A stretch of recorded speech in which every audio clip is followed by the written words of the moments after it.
Hello there, and welcome back to the Agostino Zinga Show with your host, Agostino Zinga, and this is episode number 975. That is 975 of the Agostino Zinga Show, coming at you live and direct from an undisclosed location somewhere in the depths of East London. How you doing? How you feeling, ladies and gentlemen? Great, cool, good to know, good to know. How am I? I'm doing fairly well, all things considered. I'm doing fairly well, all things considered.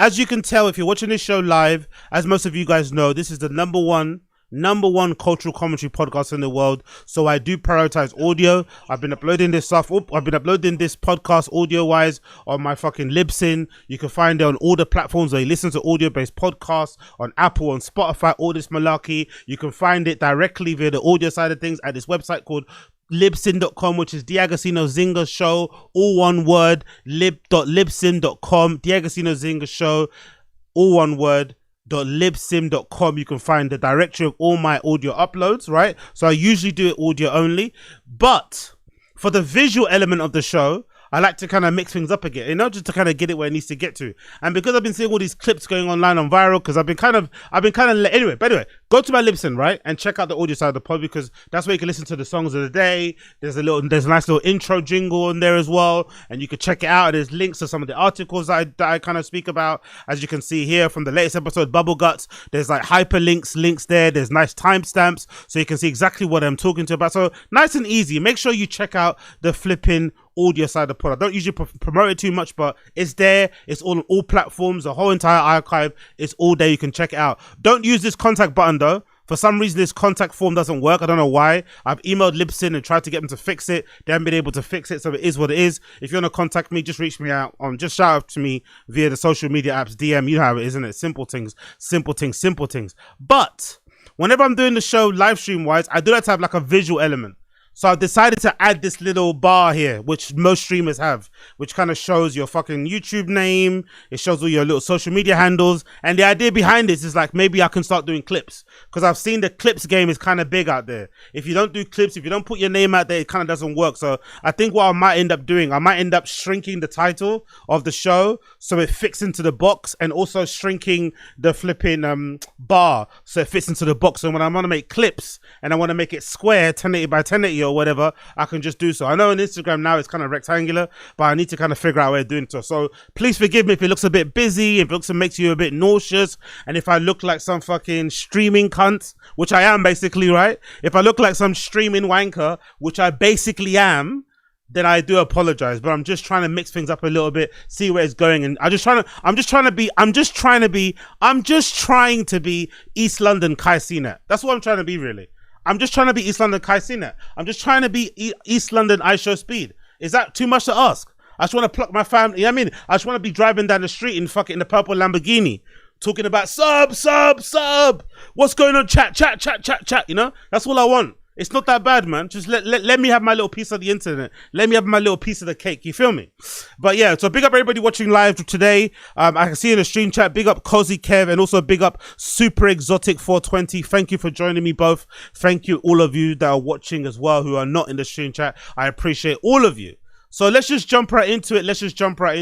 First things first. Big up, right? Big up my Arsenal fans out there. Big up my blood clot Arsenal fans out there. I feel jealous. I'm not going to lie. I feel incredibly jealous that Arsenal are now basically there, right? They're definitely going to win the league this season. But that performance against Tottenham the other day, man, oh man. I know usually Arsenal always have the upper hand against Tottenham anyway, but Tottenham this season have been fairly decent. Everyone kind of rates Thomas Frank. He's kind of got them whipped up in shape. But you can definitely see the years of Arsenal being the fucking bridesmaid and never the bride over the fucking years has finally paid dividends. They finally got there. A couple more signings and they finally got there. And it looks like the most important signing they made was a signing that on paper I was excited for, but I didn't know it was going to be that important, was Eberechi Eze. We've all rated Eze, right? If you watch football, if you're a lover of the beautiful game, we've all rated Eze. But a lot of his, Eze, right? We've all rated him. But a lot of his kind of a lot of sometimes these issues that I thought would be a problem with him would be that language sort of style he has of playing. Because nowadays, you know, with the way football is, there are no luxury players. Even if you're a number 10, you have to be running up and down the pitch. You have to be slide tackling here, jumping over there. The game's kind of annoying. So it doesn't really accommodate players who can create magical moments like that anymore. So I kind of thought, oh, maybe he's going to have an issue there. But towards the end of his time at Crystal Palace, I did see a different type of player. I saw a player that was able to be a little bit more box to box, be a little bit more dynamic, and still have that end product. He was, especially at Crystal Palace, he was a danger from the wings, cutting in. He was a danger playing through the middle. He was a danger playing in that number 10. Like, he was really good for him towards the end. But I didn't know he would be this important and he would elevate Arsenal to this level. Now, maybe it's kind of helped. Odegaard's kind of had a little injury too. That's allowed that space in the middle to be freed so that Eze can play and do his thing. But God almighty, Eze, that performance against Tottenham. And it's like, for me, the thing I love about Eze is that touch. It's the care for the ball. It's like at all times, he's got 100% control of not only his body, but the ball. His shape when he receives it, you know, that little, he's got that, you know, this is probably a bad example, but he's got a little bit of that pato acceleration. It doesn't look rapid, but in like 5 to 10 yards, he moves away from you, especially running with the ball. I don't think there's a better player in the Premier League dribbling with running with the ball. I don't think so. Obviously, running with the ball in a straight line is one thing, but dribbling, running with the ball, I don't think there's a better player. The way he looks after the ball, boom, boom, boom, with both feet. Like, oh, that, especially just the first goal alone was enough for me. The first goal where he just like stops and he waits for the Tottenham defender to like make a move first, then he just moves around him and then just like pirouettes and pops in the bottom corner. That's a perfect hat trick to me. I think it's a perfect hat trick. It was like right foot, right foot. Only thing he could have done differently, maybe score a header. But for me, that's a perfect fucking hat trick. Right foot, right foot. Are you insane? The left foot finish, bang. The right foot finish for the hat trick. The right foot finish for the hat trick. Other players would have snatched it, would have gone crazy. Just got out of his feet and just like, that's like a training. He scored that goal in training 1,000,000 times. That's food and drink. You know what I mean? That's food and drink. That is fucking food and drink. That's tea and cake. Simple. And it's just like, oh. You look at me like, God, how far? I was looking at Arsenal play against Tottenham. I was like, how far are we away from Arsenal? Forget like Chelsea and them, man. How far away are we from Arsenal, man? Because that level of play, oh, they tore Tottenham to pieces, bro. They tore them to pieces. It should have been way more than 3. Way more than 3. And Eze, just like, honestly, the levels, man, it's just so high. Like, God almighty. I hope he keeps his form up. He's a real throwback number 10. I love to see it. We don't have enough of them. He excites me when he plays. I fucking hate Arsenal, of course. I fucking despise Arsenal. But I love watching him play because he plays football. You know? Same goes for Declan Rice. I'm a big Declan Rice lover. I'm a big Declan Rice defender. I think Declan Rice doesn't get the respect that he deserves in this country. Declan Rice is a fucking baller. That guy can play literally anywhere. Like, he kind of, in a weird way, he kind of reminds me of a better quality like Darren Fletcher. He can play anywhere. He can play fucking anywhere. And he's clutch as fuck. From set pieces, long shots, headers, tackles. Like, I love Declan Rice. So those 2 players in Arsenal, God, man, God. Leandro Trossard now is coming into form out of nowhere.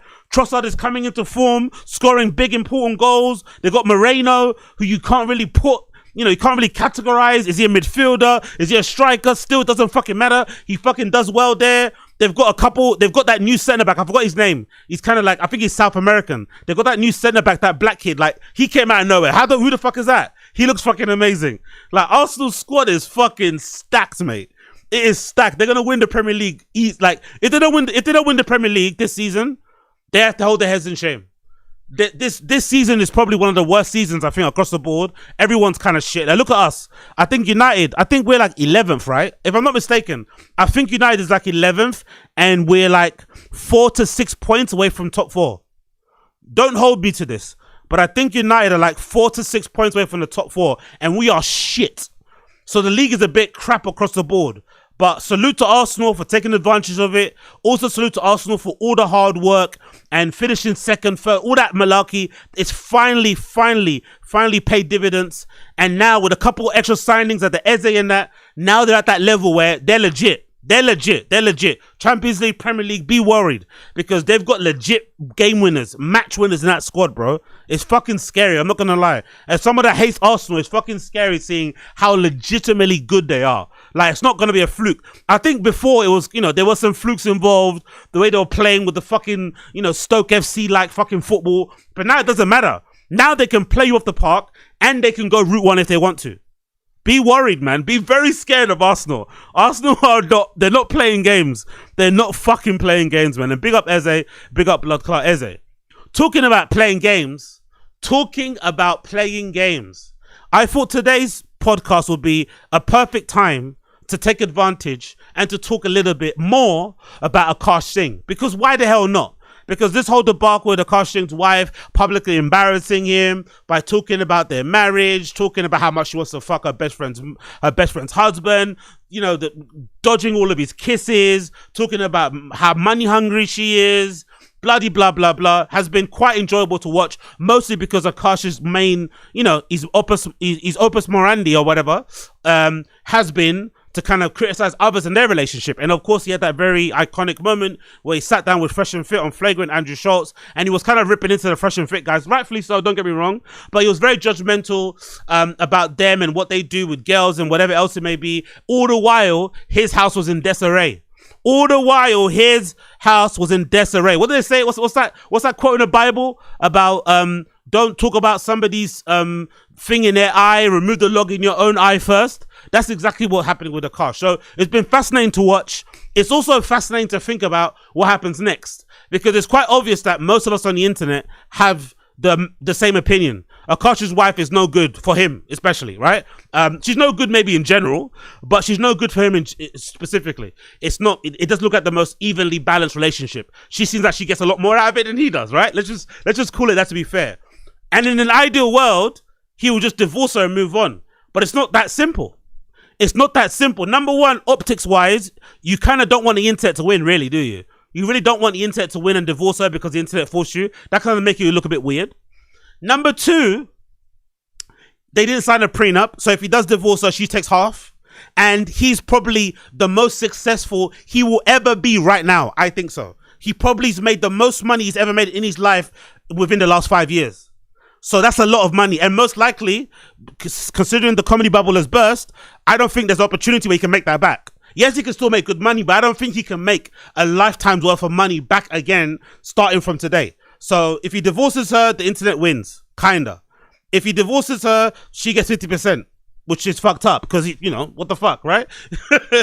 So he's kind of stuck in a position where he has to make the marriage work, which is again fucked up because if I'm not mistaken, I think they've been married only a year. They've been married only 1 year and they're already in these type of problems. And he's already having to think about, should he go to marriage counseling? Should he seek counsel with somebody else in his community? Like, he's going to have to figure out that side of things. Because if you wanted to stay with her, you'd have to somehow come to an agreement about some boundaries, about some fucking boundaries of your relationship, about, hey, you can't go on the internet and talk about X, Y, and Z. And not even because, and I would go as far as saying, if I was Akaash, I wouldn't even tell her to stop talking about me on the internet because it hurts my feelings, because it's disrespectful, because it doesn't show really that you love me, because it's making us look kind of crazy on there. I would say it mostly because of the brand. I mentioned this the other day on the Random Show. I would tell her, hey, stop talking about me, stop talking about us, because you're damaging the brand. I know you don't give a fuck about me, really. You don't really love me for real. You just settled because I was the best option available. That's cool, no problem. But the more you talk, the more you're hurting the brand. And why do I say brand? Because his brand is comedy. His brand is being a guy that talks about relationships, talks about women, talks about this, talks about that. Well, if your relationship at home is the way that it is, people on the internet will be like, hey, I'm not going to listen to you. I'm not going to go to your show. You're talking out of your ass. You got your own issues back at home. And guess what? It's going to hurt your money. And if it hurts your money, it's going to damage her ability to have fucking Miu Miu bought for her, Birkins bought for her, diamond rings bought for her. So really and truly, if she shuts the fuck up, right? If she shuts the fuck up about their relationship and her past sexual escapades on the internet, it's going to help her. It's going to put more fucking Birkins in the fucking cupboard. You know what I mean? It's going to put more fucking fancy high heels on her feet. So that's what I would do. I wouldn't even say, hey, stop doing it because you're hurting my feelings. If you love me, you will stop, because she don't give about that shit. make sure that it serves her own self-interest. But that's not going to happen. So in the meantime, let's have some fun. My guy Crack Amico dropped a song. About Akaash and his whole debacle. And the song title is called Simp. Of course, it's called Simp. S-I-M-P, Akaash diss. Unfortunately, this song is no longer available on YouTube. Unfortunately, this song is no longer available on the YouTube. It seems as if somebody, I don't know who, somebody may have taken the song down. It could be Akaash, it could be Jasleen, it could be their fans, it could whoever. I don't know. I'm not going to throw any accusations out there. But the song is no longer up on YouTube. So if you want to watch it, you have to go on his Twitter because well done Crack Amico, he uploaded the full thing on his Twitter. But it's not available on YouTube just yet. It might come back up later, but for now it's been taken down, which is a bit interesting. Anyway, let's play the song. I'm going to react to it live. I haven't listened to it yet. Let's hear what Crack Amico is talking about in relation to this Akaash Singh drama. This should be good. This should be good. A lot of stuff you guys say in general, I think is stuff that's kind of childish. I'm turning from a simp to a pimp. All right, bro. Can we grow up? I was hopping and living my best life in these white boy frat houses, and I had a roster of guys that I would rotate through. You know it's hard out here for a sin. Shows when you're trying to give your honey every sin. With all the favorite podcasts, money spent. We let them bros talking shit on Fresh and Fit. You know it's hard out here for a G. You know it's hard out here for a simp. Oh, when your wife is trying to spend every cent. Oh, let's go, let's go. Shows when you find out that you're woman for the streets. Is it really worth the bombs and for shame? Shows getting scum blooded, please do not redeem. In my eyes, I done seen some crazy things from these streets. Guess the marriage didn't go how they arranged. Say his name, I regains, put you in a headlock. Motherfucker turned a red pill into a red dot. Headshot. Oh! Whoa. Motherfucker turned a red pill into a red dot. Boom, boom. Scott never seen this type of whipping. Got you tripping, gave her 2 rings like a gymnast. Now she flipping, caught you slipping. Need to stop the ticky-tocking. Clock is ticking to that hoe. Drop a phone, hit the kitchen, do the dishes. Drop the spin. Tell that phone, drop the phone, do the dishes. Yo, if any, that's basically the main point. Drop the phone, get in the kitchen, do the dishes. And I'm saying that figuratively speaking. I'm saying that figuratively, because you know what I was saying on a random show the other day? You know what I mentioned on the random show the other day? Big up the Rand Show. Check out my other channel. It's Random Show. It's at Random Show AZ. You can find it in the description of this video. And also, if you go on my YouTube homepage, you'll find the channel link to the top. Easy to find, and it's also on my link tree. I was saying on a random show the other day, what happened, right? What happened to the ladies out there? Like, I think you'd refer to them as gold diggers. You remember the classical gold diggers? You remember the classic honorable gold diggers? They were like, hey, I'm looking for a man to fund my lifestyle, to support me, to buy me nice things. Yeah? Whoever you are, come line up, come and give me your application form. Men come with the application form, far and wide, big and tall, skinny and fat, ugly and good looking, doesn't matter. Come with your application form. I want a fucking sugar daddy. I want a man with money. Not even sugar daddy. No, I want a man with money. The men with money come with the application form. They give it to the lady. She considers who she wants, and then she picks the person that she wants. And in exchange for her to get a lifestyle where she goes to Monaco, she goes to the Seychelles, she goes to Greece, she goes to Ibiza, she goes to Miami, she goes to Puerto Rico, she goes to all these nice places, she goes on a safari, she goes fucking snorkeling, she does all these fucking nice things, fashion clothes, high heels, spas, cosmetic surgeries, skincare, all this good shit. In exchange, what does she do? She says, in exchange for the man giving her a fucking platinum card to spend whatever the fuck she wants and a driver to go where the fuck she wants, she says, I will do anything for you. And when I mean anything. So if you come back home after a long day's work and she's just lying there on the couch, you can just, let your mind run free. What happened to that? What happened to that fair exchange? You get to spend the money, he gets to have adult time with you. What happened to that? This lady doesn't even give, it doesn't look like anyway. I'm just looking from the outside in. But I don't get the feeling that this lady gives Akaash what he needs in terms of adult pleasure. So you get everything that you need, and he can't even get his wee-wee touched from time to time. Come on, man. Full of some hack bits, ironically named it gaslit. That's some sad shit. Need to head back to the gas pump where your dad is. If you ain't gon' keep your hands strong and drop the blast it. Fuck that shit, I hope you rise and turn to a savage. No one buying them Birkin bags when they come with baggage. Oh wow, this is an encouraging song, isn't it? So Crack Amico isn't dunking on Akaash as much. He's saying, look, I want you to, oh, by the way, look at that trim. Is that what Akaash needs to look like? That's kind of, yeah, look, yeah, he used to have a goatee. Fucking hell, interesting. So he wants him to actually work it out.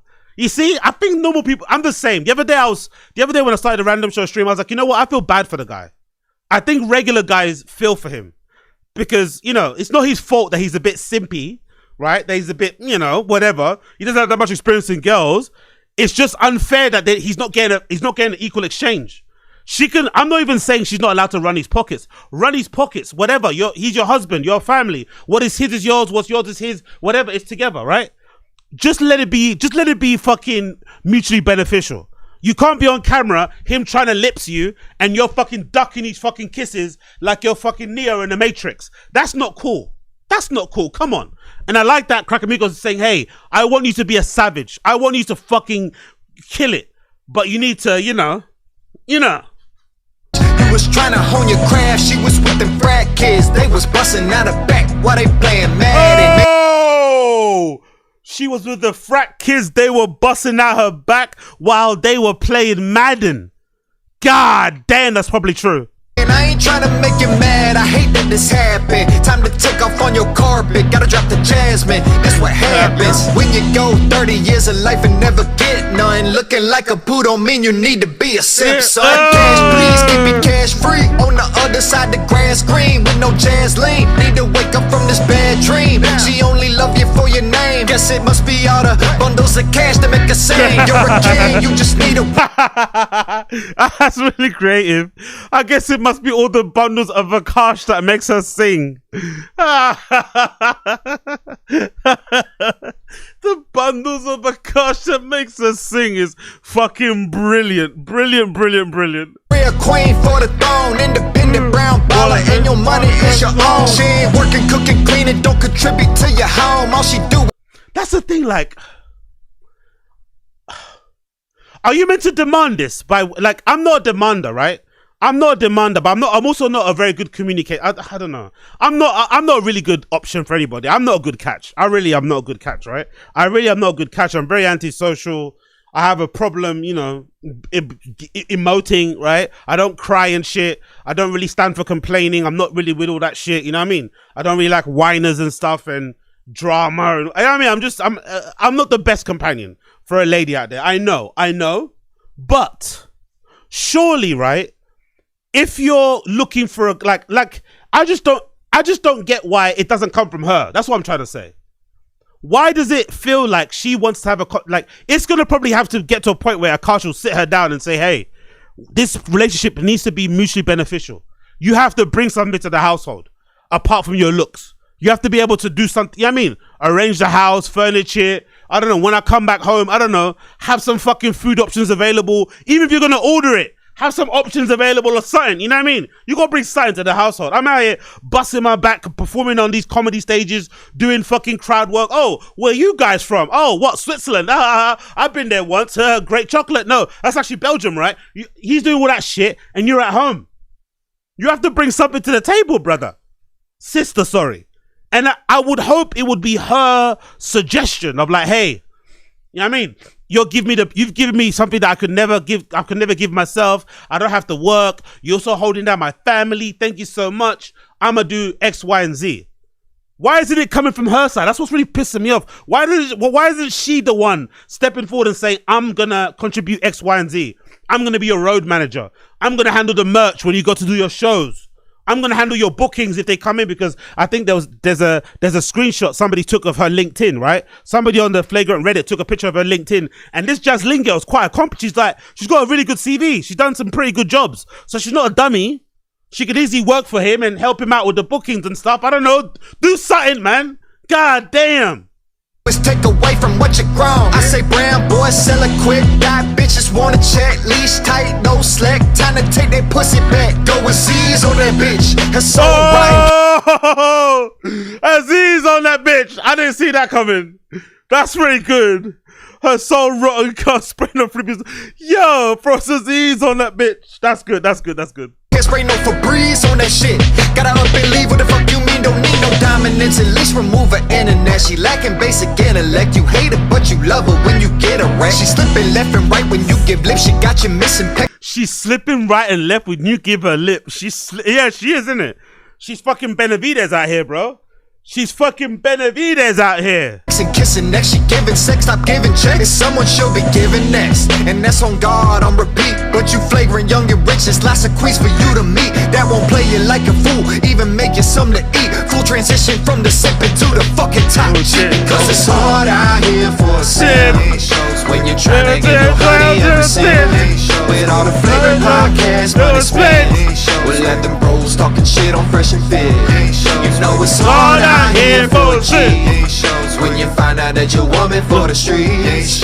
Is it really worth the bobs and machine? You getting scam blooded, please do not redeem. Swigger. Do not redeem. That's fucking brilliant. Redeem. Yo, big up Mike. What's that? Mike Ricine, all right? Mike Ricine. Big up Mike Ricine. Big up Crack Amico. Y'all G's killed it. Y'all ninjas killed it. I enjoyed that. Big up the stream chat. What are you guys saying? Why my girl Tinzo in the chat? Oh, we're going to talk about some DJ shit later on. So I thought I'll just put her on there. Stilos. Big up Tinzo. Big up Book Club. Big up, what's her brother's name? Is it Jojo? Jinji or something? I forgot. But yeah, they're killing it out here. They're killing it. Big up Cozy Kev.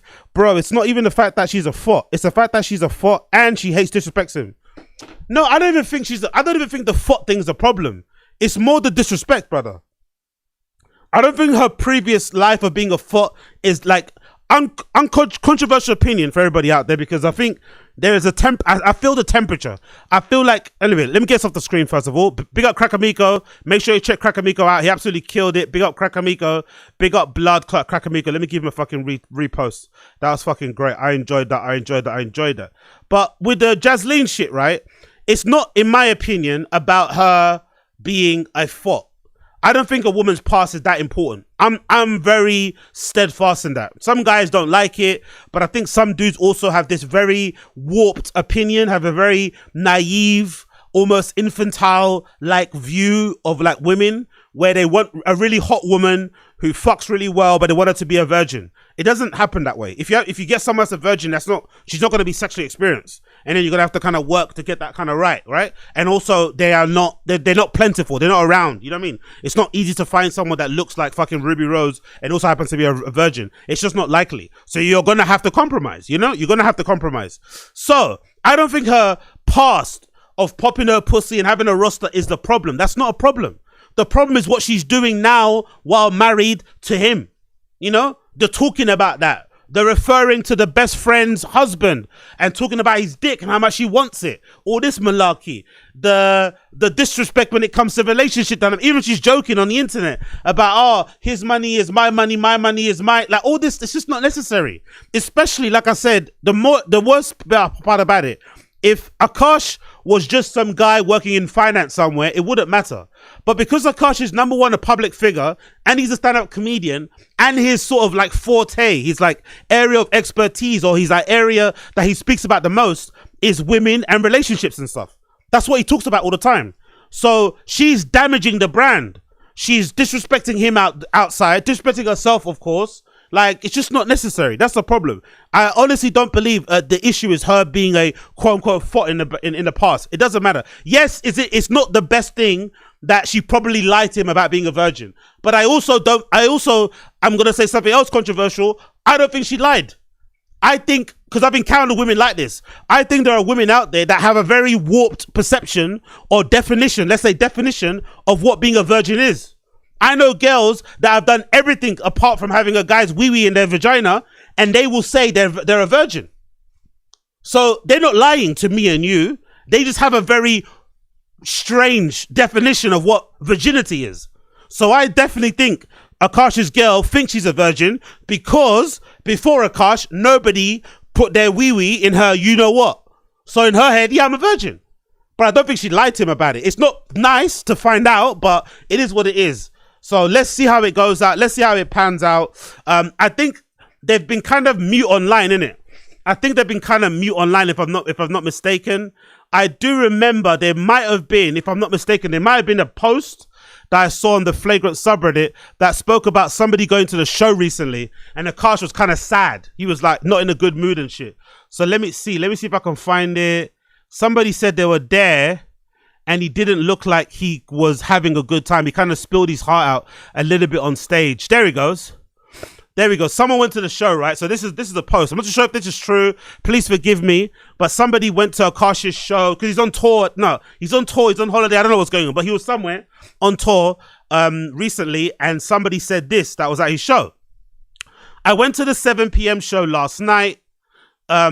And it was extremely awkward. He was clearly not processing the situation well, and he ended the set 20 minutes early. I only found out about his wife the day before the show. Honestly, after seeing the set basically be his therapy moment about it, I am way more suspicious of controversy than before. This is clearly something he's insecure about, even though he tried too hard to make it seem like he wasn't. I don't have a problem with that, to be honest. I don't have a problem with comedians kind of talking about their real life stuff on stage, because that's part of like being a comedian, right? You're trying to make light or trying to see the humor in like dark situations, light situations, but sometimes your real life can influence your material. So I don't really mind him taking, you know, the pain of that and trying to make some jokes of it online, or it turning into a therapy session, because I think technically stand-up performances are therapy sessions, both for the audience and for the person performing. You know, they're kind of just standing there, just pouring their heart out, or like telling you their views of the world. I don't know if it's a bad thing, that one. It continues. He spent the first 10-15 minutes of the set talking about the controversy, how his wife has been loyal to him, and everything she's been saying is, quote unquote, just a joke. And it's fine with him. No one in the crowd knew how to take this information, and I truly believe the majority of the fans there had no idea what was going on. This has only made him spend one third of his set on even more awkward. He then proceeded to jokingly call his wife a whore every time he brought her up, which was just not helping. I think it ruined his whole set and mood, never recovered. I think it was why he ended early. Again, this goes back to that thing. I forgot who said it. I forgot anyway. But this goes back to that thing about, if you're a public figure, a celebrity, sometimes you have to be careful about how you approach like controversies online, because sometimes when you're in the heart of the storm, you think everybody's aware of it, but they're not.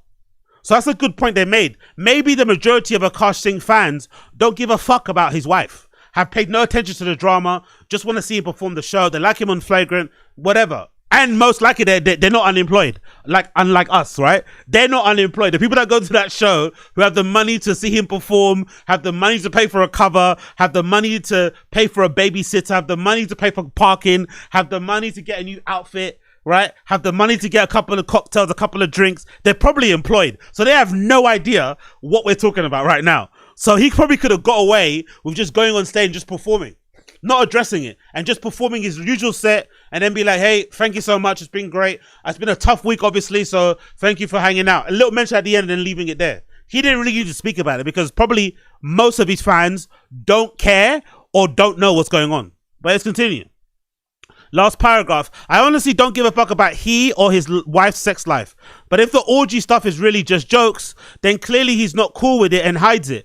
Or she's just not very funny and no one close to her has told her yet. That's a good point. Curious to hear if anyone else wants to think. Yeah, that's something that I made a point about when I first covered this story. I did make a point of saying that Jasleen kind of gives me vibes of girls that I've kind of known, because I live in a part of East London where there's a lot of like Indian and Pakistani people, and I've known of girls like that where they think they're funnier than what they are. They're not that funny. They maybe have brothers, so they have like, you know, good like boy banter, lad banter, but they think they think they're comedians in a way. So they think they're funny, but they're not really funny. And sometimes they kind of mask their rudeness, right? Their impoliteness with quote unquote humor. So I thought to myself, I think she's trying to be funny. I think she's trying to be a comedian. That's what I think she's trying to do with the fucking, you know, with the voice thing that she's got going on. Like, I just thought she was doing that. But the more I saw videos of her, the more I started to believe that A, she's not that good of an actor to be acting like that all the time. And I think there is some truth in jokes, as always, right? There's always some truth in jokes. So even if she is joking about wanting to suck her best friend's husband's dick, there is some truth in it, you know? Like, maybe that guy's more of her type, you know? And even though she might be joking about popping her pussy in college, maybe there is a part of her that wishes she could pop her pussy more, you know? So yeah, it is what it is. It is what it is. Thoughts and prayers go out to Akaash. Thoughts and prayers go out to him. And then I think the latest update on them online was that, I think where are they? They're in Dubai, right? Yeah, there we go. Here we go. They're in Dubai with the mom. There's no comments on the video somehow. How there's no comments on the video? Ah, she's probably deleting them, innit? That's probably why. So on her profile, there's no comments labeled at all. Zero. Does Akaash take off the comments on his? Let me see. But damn, bro, she's got no comments on any of her stuff. Doesn't make sense. On his comment section, if you click a recent post, like that one. Oh, shit. There we go. A recent post on his one has all the comments. The first comment I see here. Why would anyone buy a ticket to Akaash's show? You'll just be paying for his wife's many purchases. Another person. Bro, take a short break from posting. You deserve better, man. Another one, Virgin with a roster is crazy. Another one, Indian Will Smith. Another person, bro, at this point, just hang out with Adam 22. Y'all both fake it and act like it doesn't bother y'all. Another one, Akaash Singh.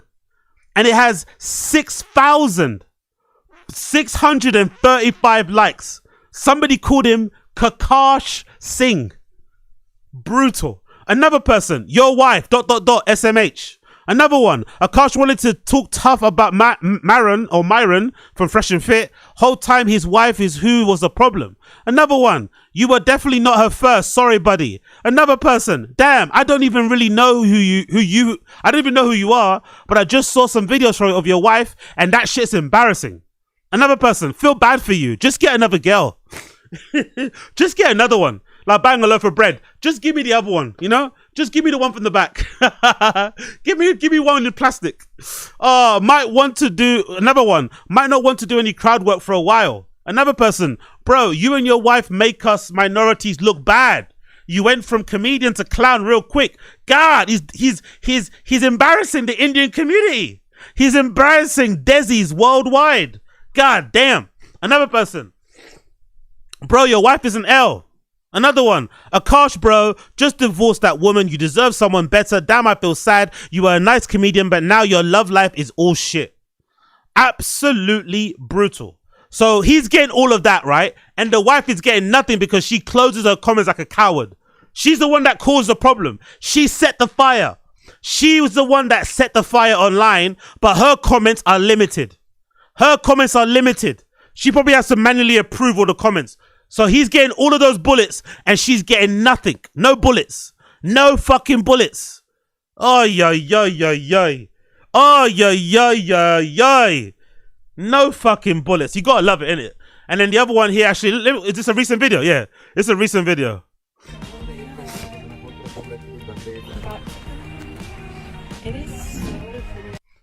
Her entire feed, right? Her entire feed is her somewhere fancy with the light shining on her face, hair looking lush and shampooed and conditioned, skin looking glowy, makeup all done in her face. Akaash provides her with a good life, man. Like just if I saw her, I'll just tell her, just look at your Instagram feed. Look at your Instagram feed. Look at the life this guy provides for you. I know you do some of it too, but still, look at the life he gives you and you still want to disrespect him like that on social media. Like, it's just not good. It's just not fair. Like, fucking hell. Okay. Hey, you want me to Oh, hey. Do you guys say? I love boats. Mega yacht, ocean trip. Leonardo DiCaprio on the front. Who the fuck put the song on?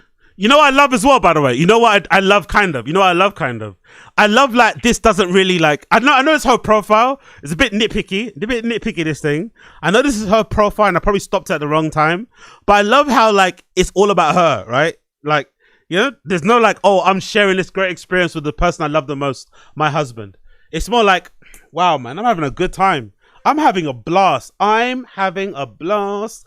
You know, there's an old lady there. I don't know if that older lady is Akaash's mum or if that's her mum, but it's like, it's not even like about the family. It's just about me. Aren't you there with your fam? Maybe look.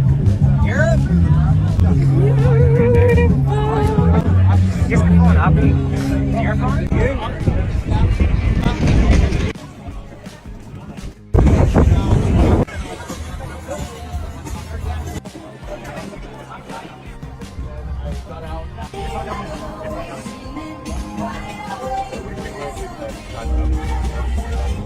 To be fair, that's a beautiful view. Dubai is fucking beautiful. I don't have any interest of going. I don't have any interest. The only time I think I'd probably go to Dubai or anywhere in the Middle East is if I got paid to go, right? Some sort of brand deal, influencer, whatever. Hey, you're black. We need more minorities here to make it look safe. You know what I mean? I'll go. But I don't think I'd ever pay my own money to go there. I'm not going to lie. But it does look beautiful. It does look fucking gorgeous. Anyway, that's their life. Let's hope they work it out. Let's hope they fucking work it out. What are you guys saying in the stream chat about this shit? Big up Young Old Vibes. I'm hilarious. Big up 730. That song was so funny. Exactly. Big up Mr. Studio Girl. If you was fucking that fuck, she wouldn't matter. Big up Cole. Theo about to Akaash, Mr. I don't want that. Very true. Big up Apex Potter. Tough time in Dubai for Akaash. The toughest. Maybe the toughest, my friend. You got all the time in the world in Dubai. Dubai looks like the type of place where time moves slowly, right? Dubai is the type of place where time moves slowly. Everyone's just dragging their feet across the ground with their sandals, slapping the back of their feet like they're getting backshotted. Everyone's just smiling and looking good and letting the sun shine, not moving too much because it's very warm and under the air conditioning, not trying to fall asleep. So all you have is time to browse your phone. All you have is time to see what people on the internet are talking about. And it ain't good. Big up Young Old Vibes. I'm the main character. This is all about me. Exactly. Big up Izanella. Crack Amico video seems to be taken. Yeah, I mentioned that, by the way. I mentioned that earlier on, Izanella. It does look like the video's been taken down. It does look like it's been taken down. They did mention it briefly, I think, on the Reddit, if I'm not mistaken. But it does, as you said, look like the video from fucking Crack Amico has been taken down, right? Let me go back on here, but I'm pretty sure I saw they mentioned it's got to, yeah, there we go. There you go. It says it here, 58 minutes. And there's another video, was the one. Bear with me a second on here while I see it. Bada bing, bada boom, bada bang. Yeah, see, Akaash got the video taken down. Allegedly. We don't know if that's true, but allegedly he may have had the video taken down. Allegedly. Sent by Crack Amico. This video is removed for violating terms of service. So allegedly it's been taken down. Not sure if that's true though. So don't, you know what I mean? Hold me to that. I thought everyone gets the jokes. I'm confused. How can it be taken down? It's a parody. Man, I was told that comedy was federally legal again. I swear comedians are the biggest fucking pussies. Exactly. Do people actually generally think Akaash is funny? As thin-skinned as all of these comedians, the woke mob, Akaash's lawyer strikes again. How do you know it's Akaash? It probably wasn't him. It was probably some producer or something. It was a good song. The song was a banger too. Anyone have a link? So yeah, kind of crazy, kind of fucking crazy. Moving on. Let's talk a little bit about this heartbreaking story concerning Celeste Rivas and her death, essentially. There was a story that came out the other day that said Celeste Rivas's body, the 15-year-old girl that's allegedly maybe got murdered by this singer who no one knows if it's true or whatever. But there was a story that came out via TMZ that said that her body was frozen. Her body allegedly was frozen. Maybe her body was frozen before it was put in the trunk of the Tesla or after. I'm not too sure. But either way, the body was frozen and dismembered. And allegedly, I didn't know this was true, but allegedly, if you freeze a body, it's harder for you to glean the cause of death, which makes sense, innit? Because I think in Dexter, I think that's what the guy does in Dexter, right? In Dexter, he wraps the whole thing in fucking cling film and shit and plastic. He gets them on a table, stabs them through the chest. They bleed out, and then if I'm not mistaken, he chops off all the limbs. So just the torsos left, and then he freezes them, right? I think he puts them in a freezer, or he freezes them and then puts them through the wood chip machine. But either way, he does cut off the limbs, and I guess the idea is to bury them in different places. Whatever, who cares? But allegedly, it was frozen, and it was hard to ascertain her cause of death, which made it horrible because a lot of people are thinking, oh my God, that's even more premeditated because it shows that somebody was maybe, you know, thinking about that shit. Then it came out that allegedly this David guy had a human-sized fridge in his home. And he obviously, in his songs, he always fantasized about death and stuff and killing people or killing, I don't know, whatever. He fantasized about all that mortality type of stuff. But now, luckily, it's been cleared up. And allegedly, that's not true. Allegedly, it's not true. The LAPD contacted Los Angeles Times and they clarified the story, and allegedly that whole frozen thing isn't true, which is somewhat good because it means that there's a possibility that they might get to the bottom of what happened to that young girl, because it's still kind of tragic. Do you know what I mean? That it hasn't been solved or worked out, even though it feels like the internet's kind of figured it out. It hasn't really been officially figured out. So the title says as follows, courtesy of LA Times. Dead girl was found in Davis Tesla. Now LAPD describes probe as an investigation into murder. For the first time since Los Angeles police began investigating the gruesome discovery of a dead girl's body in the trunk of a singer Davis Tesla, a detective has characterized the probe as an investigation into murder. Finally. Seeking to prevent the release of autopsy findings, Los Angeles police detectives have told the court recently that the publication of details surrounding the death of 14-year-old Celeste Rivas Hernandez could jeopardize the investigation, according to the court's documents. LAPD Department Joshua Byers, a veteran of the elite robbery homicide division, filed a declaration on Friday that described that the probe as a murder investigation, according to the court documents reviewed by the Times. Los Angeles Superior Court Judge Craig Richmond granted the LAPD's request and ordered that the medical examiner's findings be sealed.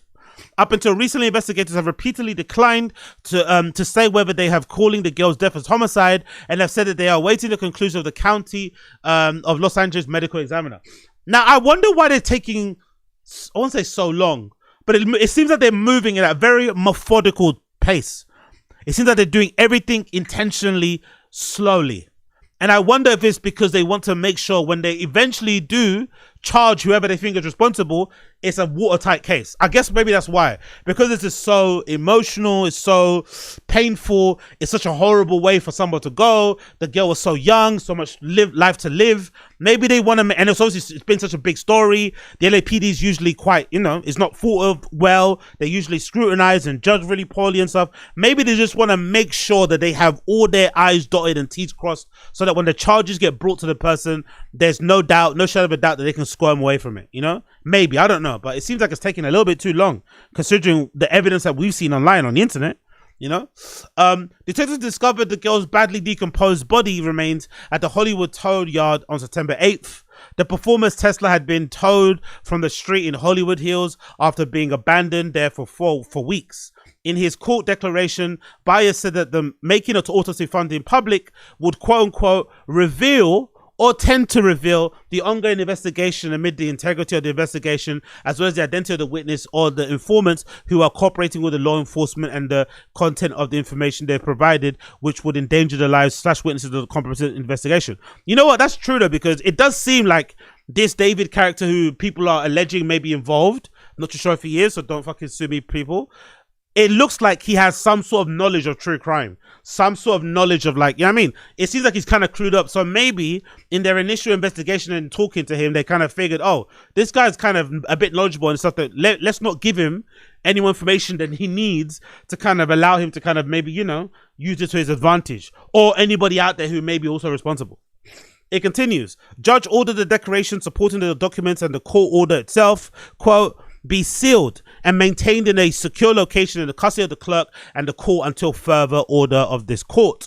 In a prepared statement on Monday, Los Angeles County Medical Examiner's Office said that it had received a court order initiated by the Los Angeles Police Department to place a security hold on the medical examiner case number 2025-14252, Celeste Rivas Hernandez. According to the medical examiner, the order barred the release of all details associated with the case, including the case, according to cause and manner of death, and medical examiner's report. So it's watertight until this case comes before a judge. Nothing comes out. In Monday's statement, Chief Medical Examiner Dr. Ode Okpo, big up Ode Okpo, definitely African, love to hear that, seemed to question the wisdom of sealing the department's findings. Dr. Okpo said, Ukpo said, since becoming the department's head, I worked on eradicating the practice of placing security holds on medical examiner cases simply by law enforcement's requests. The practice of security holds is virtually unheard of in other countries and has not been proven to improve the outcomes. We are dedicated to serving our community and full transparency. However, the law precludes us from doing so. So the doctor presiding in it wants everything to be open, but the police said no. I wonder why. LAPD's first requested security hold on December 15th. Blah, blah, blah, blah, blah, blah. So, again, RIP Celeste Rivas, hoping and praying that they come to some level of conclusion as to what happened to her, because it's pretty tragic to see all this stuff play out the way it's been played out. It's pretty tragic. It's pretty fucking tragic. Let's go. Next one. This is heartbreaking, by the way, because most of you, man, know how much of a fucking grime head I was in previous years. Growing up listening to grime, before that obviously garage and shit, before that drum and bass, before that, you know, jungle, blah blah blah blah. One of my favorite crews to come out of all of grime history has to be Nasty Crew. Number one has to be Nasty Crew. Number one has to be Nasty Crew. Maybe second would be like Slew Them. Maybe third would be like, I don't know, maybe Boy Better Know, maybe Roll Deep, I don't know, but regardless, Nasty Crew are always my number one. And when a prominent member of Nasty Crew was Ghetto, aka Ghetts, an incredible MC, incredible artist. He went on to become a credible artist later on, but somebody I've always been a big fan of. And in recent years, obviously, he kind of I would say turned his life around, grew up a little bit, became more mature, started to make more introspective kind of rap music, and was being placed in great places with some of the movies that he's done. But of course, as most of you would know, recently his life has been completely flipped upside down, because like a fucking idiot, he decided to drive while drunk, and he killed a young man in the most like heartless, cruel, irresponsible, and I would say downright selfish and evil way possible. Ran the kid over. He's like, the video still haunts me to this day. The video is chilling. The kid looks like he's coming back from like college. He's coming back from someone's house. You know, late at night things. You got your headphones on. You're looking at your phone. He crosses the road. He looks left and right, and there's not a car in sight. Then as he puts his head back to look back at his phone in the middle of the road, fucking Ghetts' car comes out of nowhere. Boom! Smacks the kid. He goes flying, lands on the ground, and obviously, if you watch the video, you can tell the kid's dead on impact. Like, it's truly shocking. Like, that's the only sliver of a silver lining you can find from the story, is maybe the victim, maybe the victim didn't feel nothing, and it kind of, you went. I mean, I'm hoping that's the case. I'm hoping, you know what I mean? Like, because that was just horrible. And then to make it worse, Ghetts didn't stop. He didn't tender aid. No, actually, I take it back. There was a report I remember reading that said that there was a report I remember reading early on. I'm not sure if that's true, but there's a report that I remember reading that said if Ghetts would have stopped after he hit the kid and called the ambulance, there is a potential that kid would have been alive. Because he drove off, left that, and I think it was like sometime in the early morning, so there wasn't a lot of people on the street. It was like a, you know, residential street somewhere in fucking East London. So because he drove off and there was no one around, middle of the night, the kid was like just left there on his own. And by the time the ambulance came, it was too late. So there was a chance that kid could survive, and he went away. And of course, to make matters worse, allegedly he when he went back home, he parked the car far away from his house. Then the police came over to his house in the morning. They found the car. He tried to deny it. Obviously, it was his. And I think they found the fucking side mirrors on the scene as well. All this malarkey. Horrible, horrible shit, right? And then around the same time that this happened, I do remember reading a story that said as well that he had crashed into other people before. There was a story I remember at the time that the crash happened, they said prior to him crashing into the victim that he killed, right, with his irresponsible driving and fucking driving under the influence, horrible, that he had 2 previous accidents. So maybe he bumped into somebody, drove up, like loads of crazy shit. And obviously it's been confirmed now, courtesy of Sky News, it's been confirmed that rapper Ghetts is facing new charges after allegedly causing death by dangerous driving. Let's read the article courtesy of Sky News. It says, rapper Ghetts, who allegedly caused death by dangerous hit-and-run collision, is facing further charges. The rapper was charged at the end of last month after a 20-year-old died in a road incident in northeast London. The musician, whose real name is Justin Clark Samuel, initially faced a single count of cause of death of Yubin Tamang. By the way, RIP Yubin Tamang. Thoughts and feelings go out to his family. Prayers to them. Can't imagine what they're going through. This court case is just going to bring up more pain, more fucking strife. But hopefully they get a good resolution and somebody's brought to justice for this, so they can kind of, hopefully lay the guy to rest and obviously move on with their lives, which I doubt they will. But hey, you can only hope and pray. But absolutely horrible. RIP Yubin Tamang. He now faces 2 further charges of driving dangerously before and after the collision on 18th of October. It is alleged that he drove dangerously in Tavistock Place in Bloomsbury area of central London and on other road boroughs in Camden, North London, which marries up to the journey back home. If you're gonna go to East London, that's the kind of route that you would take. So maybe he was in Central having a good time, and then he came through. But me personally, again, I just don't understand people that drive drunk. People that drive behind, like, it just doesn't make it, especially from Central London. Central London is inundated with transport connections, public transport. If you don't want to do that, cabs. If you don't want to do that, fucking Addison Lee and shit, there's no excuse to drive home drunk. There's no literal excuse to do so. Yes, you might have drove there and you want to drive your car back, but leave your car where it is. You're a fucking millionaire musician. You can leave your car there, pay the parking fine, come back in the morning and pick it up. Get one of your assistants to come and pick it up in the morning or something. But just jump in the fucking Uber. It's not worth it. And now look what he's done. He's not only destroyed this family's lives, right? Irreversibly so. This kid was in the UK studying. His whole family, I forgot where they're from. Somewhere, I forgot. Please forgive me where they're from. I don't know where it was specifically. But his family aren't even in the country. They're having to, struggle and go through what they're, burying a body, all this stuff. It's all a stress. It's all a big fucking stress, probably with finances. Hopefully they've got a GoFundMe that's helping them out. But that is going to completely destroy them as a family, right? Definitely so. It's going to be hard to kind of bounce back from it or to move on from it. And it's also destroyed his life irreversibly so as well. He can never come back and be the same person. You know what I mean? It's just that one dumb decision has caused so much pain across the board. But Ghetts definitely has to be held responsible. Definitely has to be held responsible because this is inexcusable. Especially the not stopping. Like, I'm not even going to excuse the running over, but the not stopping for the kid when you hit him that. And it's never like you cannot, like, if you've ever driven a car or been in a car, when you drive a car and you fucking go over a fucking or like if a stone flicks on the side of your car, right? Or you hit a bird or something and you're going at speed, that is loud as fuck, bro. There's no chance that you can't hear it. There's no chance that you can't feel it, So I can't imagine hitting a human body, You're going to hear and feel that shit. There's no chance he wouldn't have known. So not stopping was the most evil thing ever. I'm not going to lie. It's so fucking evil.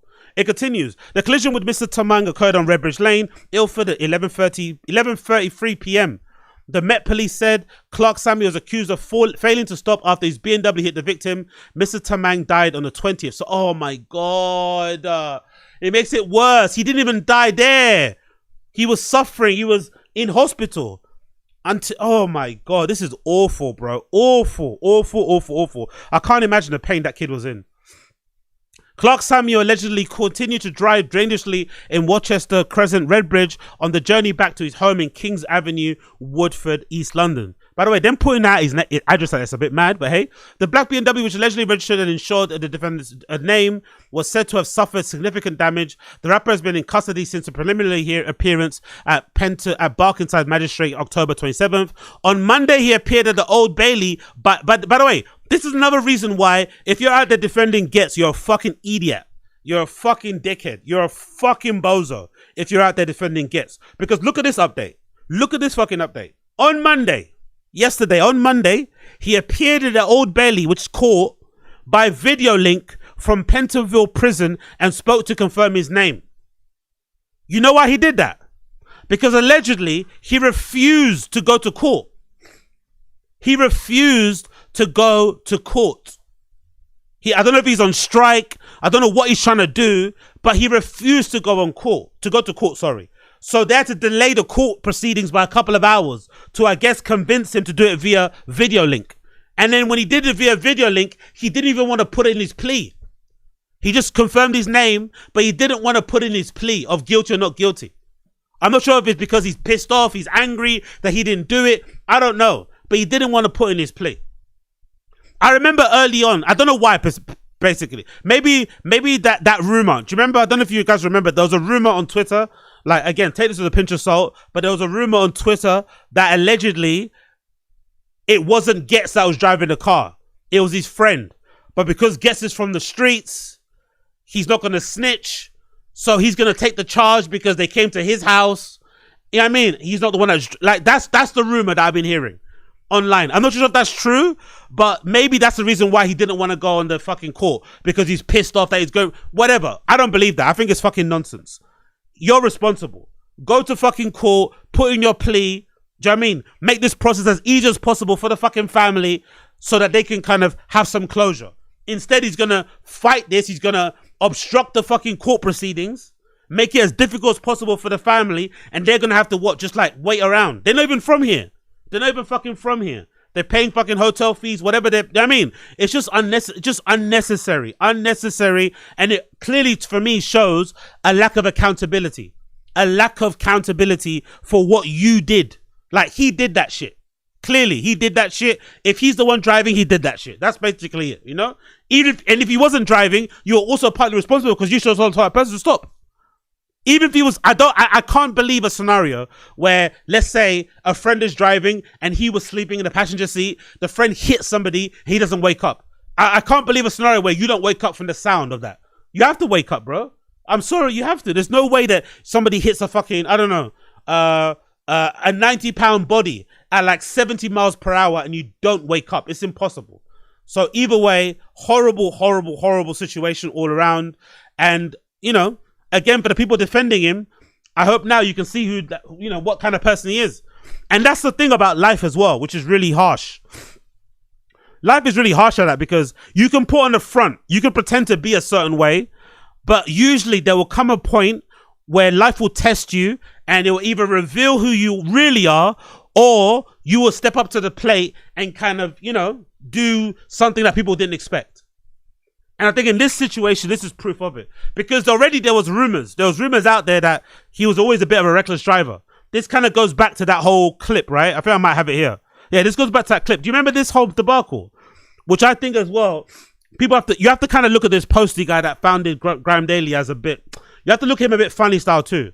So when this whole thing first came out, and everyone was talking about it online, people quickly noticed that Posty, this guy here with a beard who owns GRM Daily, he's got a series on his channel, on his platform called GRM Daily, called Thoughts In The Cully, right? Where he kind of interviews prominent people in music and shit and other notable people in the culture here in the UK in a Cullen, it's Rolls Royce? I think Rolls Royce Cullen. Forgive me, I'm not familiar and not really good with cars, but he interviews him in this really nice car. They drive around central London. If I'm not mistaken, it's kind of half-half. I think he drives and then they drive. And they have a conversation.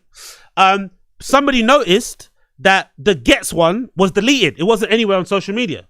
Luckily, someone was able to still find one of the clips that features Ghetts driving the Cullen. And what you can tell from this clip is that he's always been a bit of a reckless driver. He's got it in his bars as well about how much he enjoys being a bit of a speedster and shit.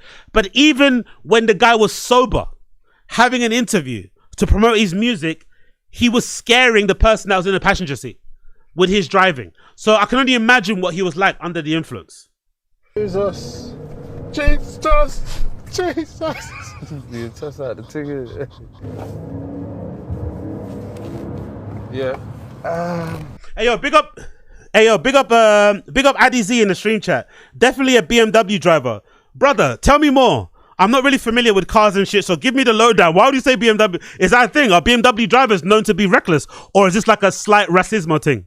Is this a slight racismo thing where you're saying BMW drivers are usually black and black guys are usually reckless? Or is it just like BMW drivers are just shitheads across the board? Let me know.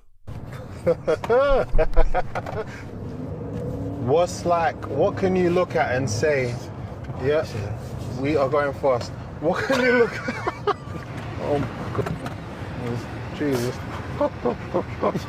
You good, Pete? Yo, we've even lost our camera too.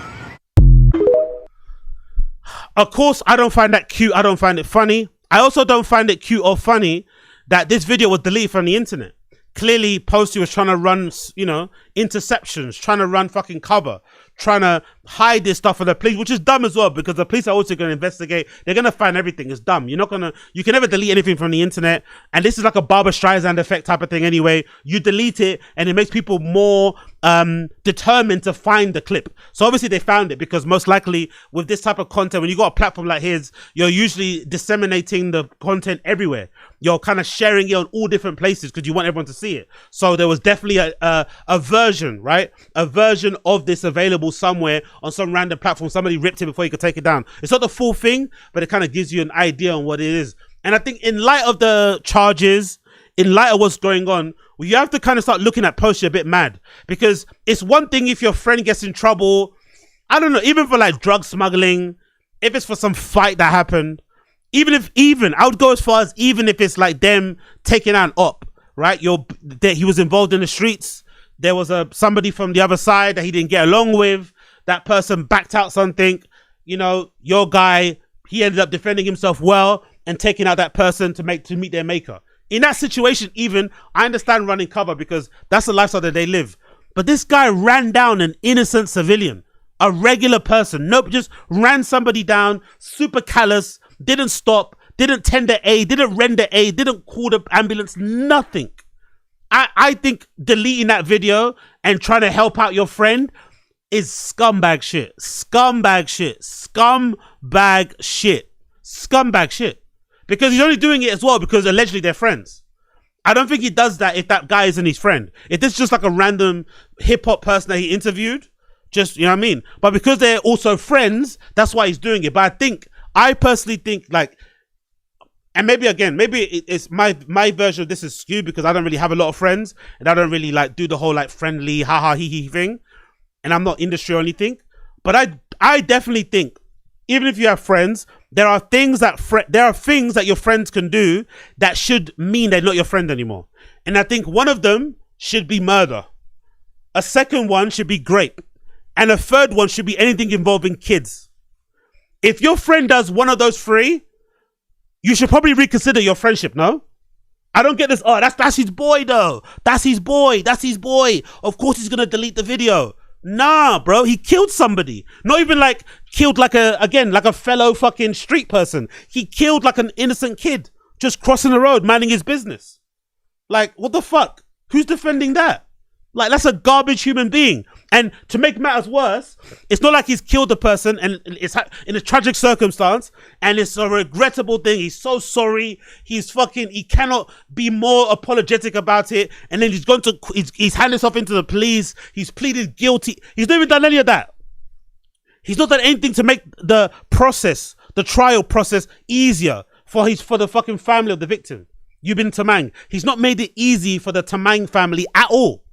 He's actually being quite obtuse, you know? He's actually being quite fucking combative, clearly. He's throwing up fucking blocks and shit. Like, I don't know. That can't be your friend, man. Defending someone like that is garbage. Defending like someone like that is fucking garbage. I don't like it. I don't like it at all. I think it's garbage. And if anything, it speaks to the industry a little bit. It speaks to the toxic nature of the UK industry and how things move and how everything's about like looks. And if you're a certain somebody, if you've got a certain name, if you've got a certain fucking status, a certain bit of clout, suddenly everyone looks at you a bit different and treats you a bit different. Nah, man, you got to call that garbage behavior. You got to call out garbage behavior and just say, yo, that was a garbage thing. You did a bad thing. You did a horrible thing. I can't even be your friend anymore off the back of that. Let alone delete videos to like hide this so the police don't see. The other theory out there is that maybe he didn't delete the video because of Ghetts to help him out, his friend. Maybe he deleted the video to help out the family so the family don't see Ghetts' face driving. Come on. Come on, man. Come on, man. Come on, man. Come on. Let's be for real. Let's be for fucking real. But again, RIP to Yubin Tamang. Terrible situation all around. And I really do hope justice will prevail. I really, really, really do hope justice will prevail at some point. I really, really do. Moving on. Let's talk a little bit about Brendan Schaub. I don't usually talk about Brendan Schaub on here, but I thought, you know what? In terms of mix things up a bit and kind of adding a little bit of excitement and all that malarkey, let's include some of that this shit in here. So, in a recent episode of the Schaub Show, Brendan described this moment of like this breakthrough moment he had with his son Tiger. If you don't know, to give you a bit of background, Brendan Schaub's got a son called Tiger. He actually got 3 kids, but the way he talks about Tiger, you think he's only have 1, but he actually has 3. He's got a kid called Tiger, his first, who he's trying to groom in his image. He's trying to push into sports in the hope that he becomes professional. One of the sports that he's kind of pushing him into is baseball. The thinking behind it online, he's pushing him into baseball is because of that Otani kid, right? The Otani, who comes from Japan, who's one of the best players in baseball, allegedly. I don't watch it, so please forgive me. I think when he first signed, he's got this massive 3-digit million fucking contract number that he's got. And in general, baseball players make a lot of money. And I guess it's also a sport you can probably play until you're quite old, whatever. It makes a lot of money. So he probably saw that. I was like, you know what? Let's push the kid into there. And obviously, it seems like the kid also enjoys it. But the way that he talks about his kids' baseball, essentially every week when he records a podcast, there's like a 5 to 10 minute section where he talks about his 9-year-old son's baseball. And he talks about it with a lot of intensity, very serious. There are days when his kid doesn't do well and he looks kind of bummed out, and he talks about how he might have like disciplined his kid by denying him food. I don't know if he's joking or not, but he's spoken about, hey, you know, now you're not going to eat anymore. I didn't talk to him on the way home. Like very toxic, very kind of awful type of things. Like, you know, that kind of he's like a show parent, show mum, baseball dad, toxic thing, kind of living vicariously through his kid. And this clip is even sadder because this clip, he talks about having an epiphany, a moment where he realized, oh, my son Tiger might be able to make it. He might become a pro. And it's kind of a sad moment because what he's describing is just describing his son being a bit more enthusiastic about playing baseball. It doesn't seem like anything ultra special, but he's putting so much importance into it because he's living vicariously through his 9-year-old son. Even to think about playing professional sports, you have to be a little off your rocker. You got to think a little bit different than the rest of the people playing rec sports or travel ball. You got to be willing to do things that they aren't willing to do in order to even give yourself a shot. I was a little bit crazy, and I don't know if my kiddos, right? They're grown up different than I am. But this one, I'm like, oh, we got one. So I tell Tiger, and I'll get to fighting after this, for those of you who don't want the baseball talk. But so I tell Tiger, no matter what time of day it is, no matter what's going on, if you ask me to go to the cages and throw BP, I will never say no. No matter, it could be at midnight, it could be at 2 a.m, I could be on the road, whatever it is, you ask me, I will figure it out, and we will go throw BP. He had 4 games over the weekend. Balled out, couldn't have done better, could have just ate junk food because it's the end of the season, celebrate, and then we're back to work. We're driving home from the game, and he goes, Dad, let's go to the cages. I went, dude, you've had 2 games. He goes, yep, let's go to the cages. Say less, bud. We're 6 o'clock at night. We spent 2 hours at the cages and field. I'm like, oh, you got to be a little crazy in order to get to where you want to go in sports. Then we got one. So I'm excited, man. I'm excited. I did have to watch this UFC. Maybe it's just me, but I don't think your kid being enthusiastic or enjoying to play baseball is an indication that they're going to become pro. I think you're reading a little bit too much into it, my friend. I don't think it's an expression of you being crazy that the kid is playing. Like, maybe the crazy bit would be if a kid's throwing or catching, whatever, pitching with his brother in the garden while it's raining, right? That might be a bit crazy. If you're seeing him at home with fucking printouts on his room covered with tactics and all this malarkey, and every time he's using his phone, he's fucking watching clips online. But him just wanting to go to the batting cages with his younger brother and his dad doesn't sound like it's crazy. Doesn't sound like he's this like 1 percentile player, that he's got this like this kind of autistic level of like, you know, focus on fucking baseball. It doesn't sound like that. It just sounds like a kid that's enjoying himself in baseball. And even if it is true that is a sort of like a representation, presentation, reflection of him being really into baseball that might show that he might be pro, you're putting too much into it, my friend. Because what if he doesn't make it? I have a feeling if Tiger doesn't make it and become pro in baseball, it's going to break Brendan's heart more than it's going to break the Sun's. It's going to really bum him out. And most likely, it will probably irreversibly change the relationship between them two. You know, like those dads who are like all in and touchy-feely and like super fucking personable and happy with the kid because the kid's doing what they want. And the kid one day wakes up and says, you know what, Dad, I don't like working with you in the garage anymore. I want to go do my own thing. Then suddenly dad goes cold to the kid. He becomes cold and distant because now the kid doesn't want to spend his fucking evenings and weekends hanging out with his dad in the garage. That's not fair. That's not cool. Your kid has their own mind. Your kid has their own life. Your kid has their own personality. You know what I mean? Yes, it's probably good that he's encouraging his kids to play sports and to touch grass and to not be on their phone all the time. But he's really, it seems like he's more interested in his sons playing sports because they might be pro, instead of his sons playing sports for the sake of playing it as a life skill, as a way to kind of, you know, make new friends, as a way to keep themselves fit, as a way to just play and hang out with them. He's more focused on the pro side of things. That's what he wants more. Forget the just hanging out and playing. I just want the pro side of things. And I think it's incredibly toxic and kind of sad. And it's always surprised me, just to end it, it's always surprised me how he is with Tiger and maybe even Boston, right? The middle child. Because I always thought, and again, maybe it's my wrong interpretation of things, I always have thought, and maybe it's because of football especially, in football at least, anyway, professional football in the UK, if a player is like if a player retires and they didn't have that great of a career, they're usually not the most harshest on their kid because they know how hard it is to make it. You know? If anything, the more talented the player is, the harsher they are with their children because they have crazy, you know, their level of talent. They can't understand why their child can't do what they do, you know?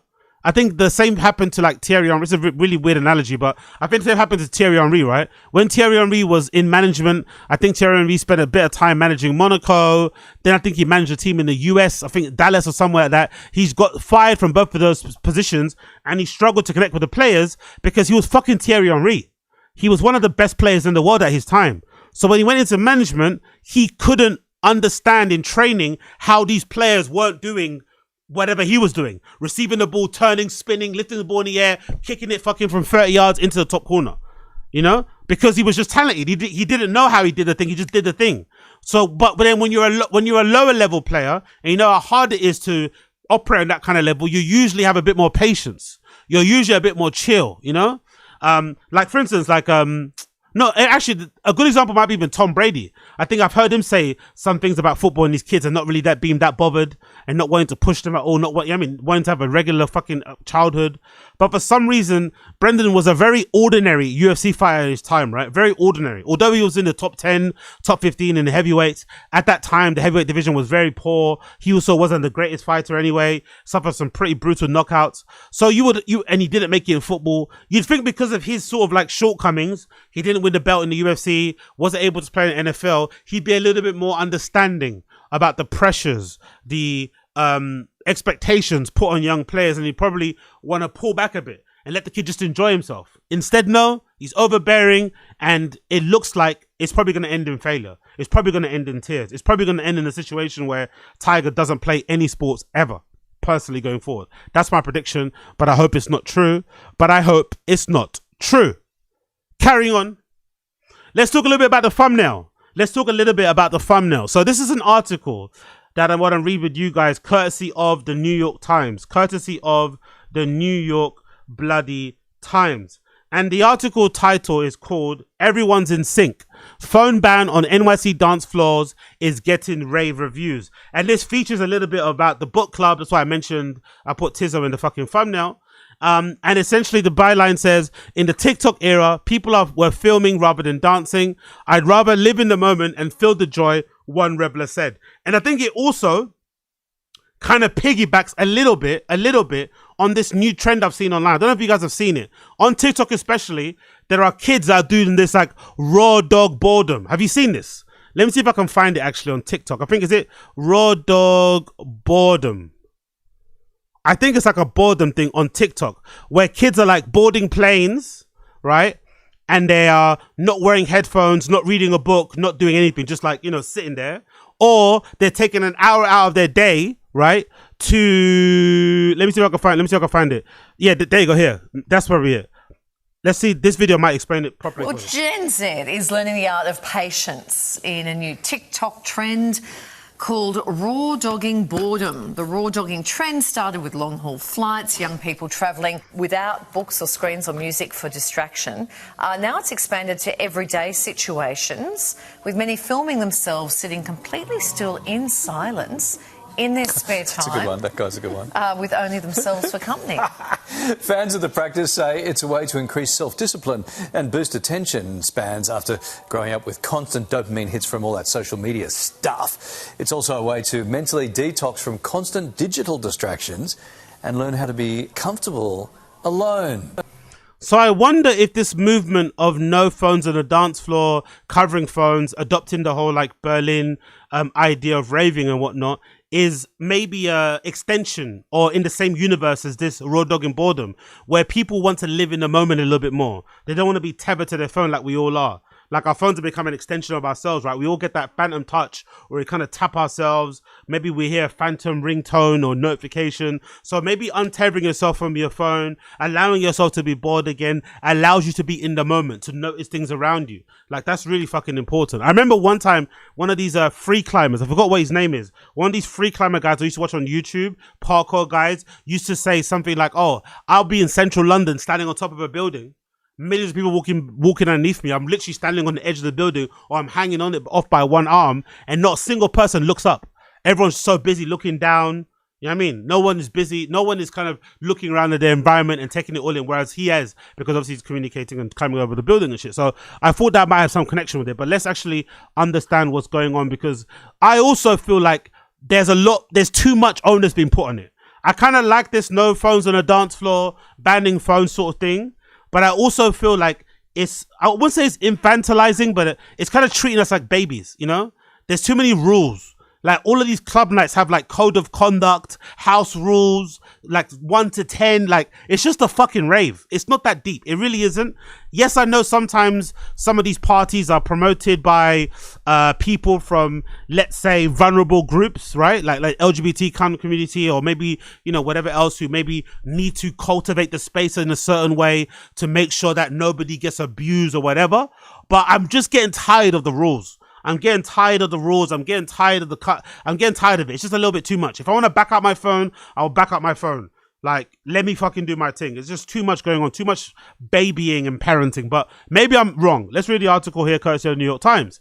It says, one recent Friday night, people packed the dance floor at the House of Yes, a club in Brooklyn, as the DJ Eli Escobar played electronic music there, where friends, glowing sticks and dancing in the sky, or dancing, they face one another, couples kissing, swaying under the giant disco ball, and people cheering and jumping as the beat dropped.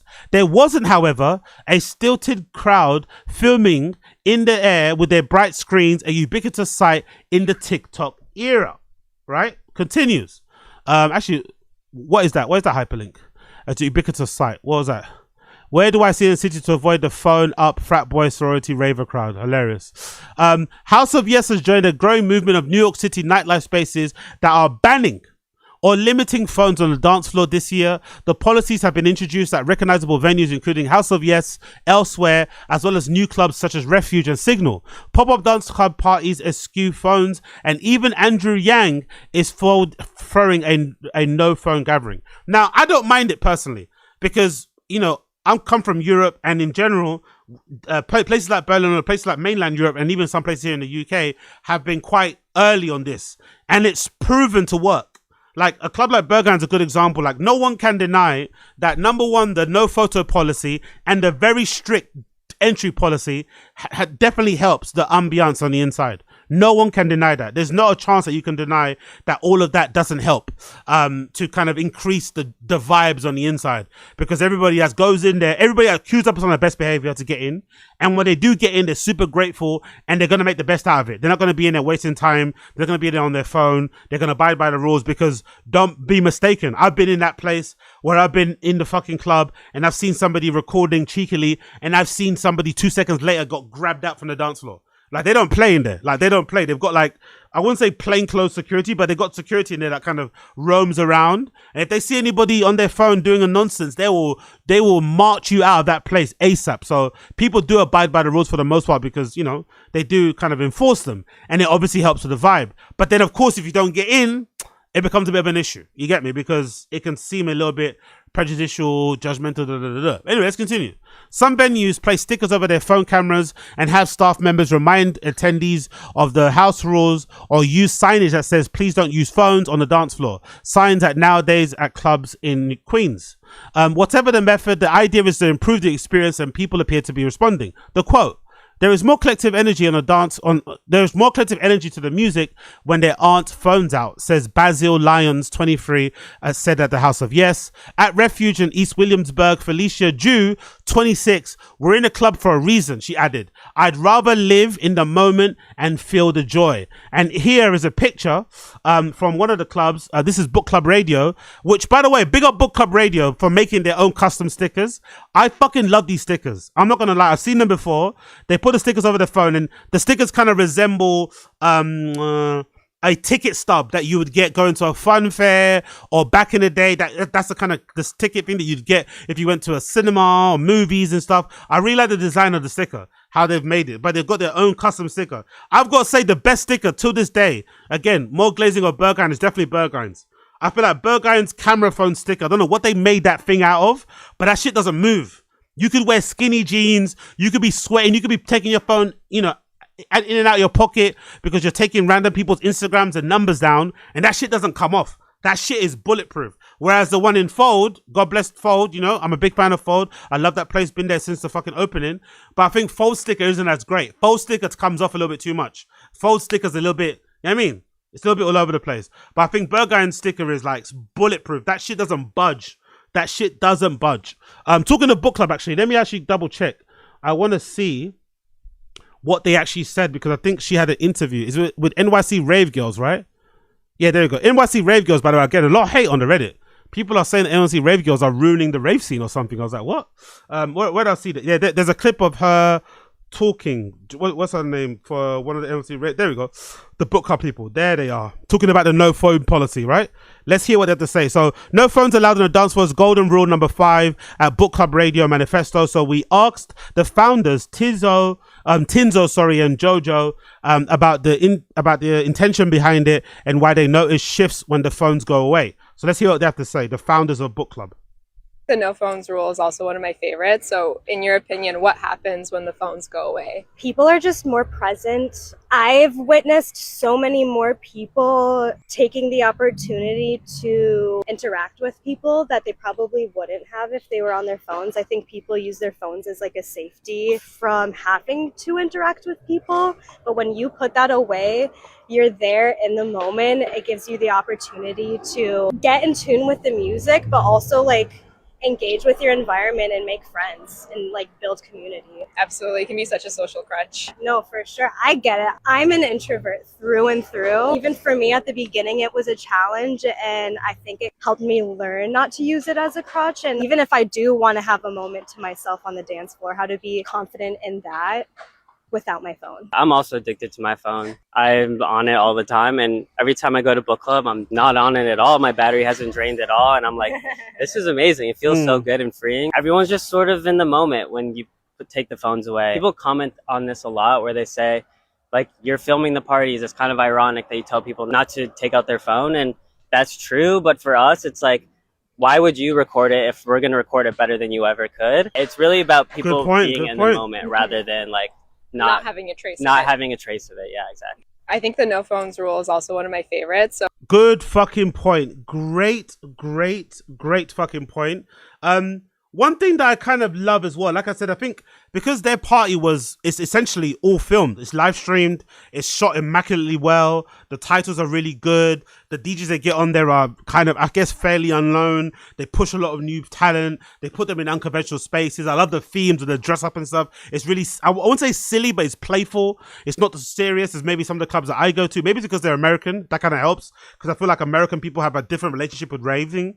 They don't treat it as like serious as maybe we do in Europe. Their version of serious is just different than us, right? They just treat it differently, which I quite like. I quite like that Americans have a different way of raving than Europeans. They don't try and copy us. Like even their no phone policy is kind of their own version. Their no phone policy over there is more like no phones on the dance floor. That's kind of like the idea behind it, of like, hey, we're going to cover your camera anyway, but we're going to tell you not to use your phone when you're on the dance floor, so that the dance floor is for dancing. If you want to use your phone, go to the bar, go to the chill out zone, go to the smoking area, And you're also hoping, I guess, when you're saying no phones on the dance floor, what you're hoping is that by saying that, it puts people off from taking out their phones full stop, you know?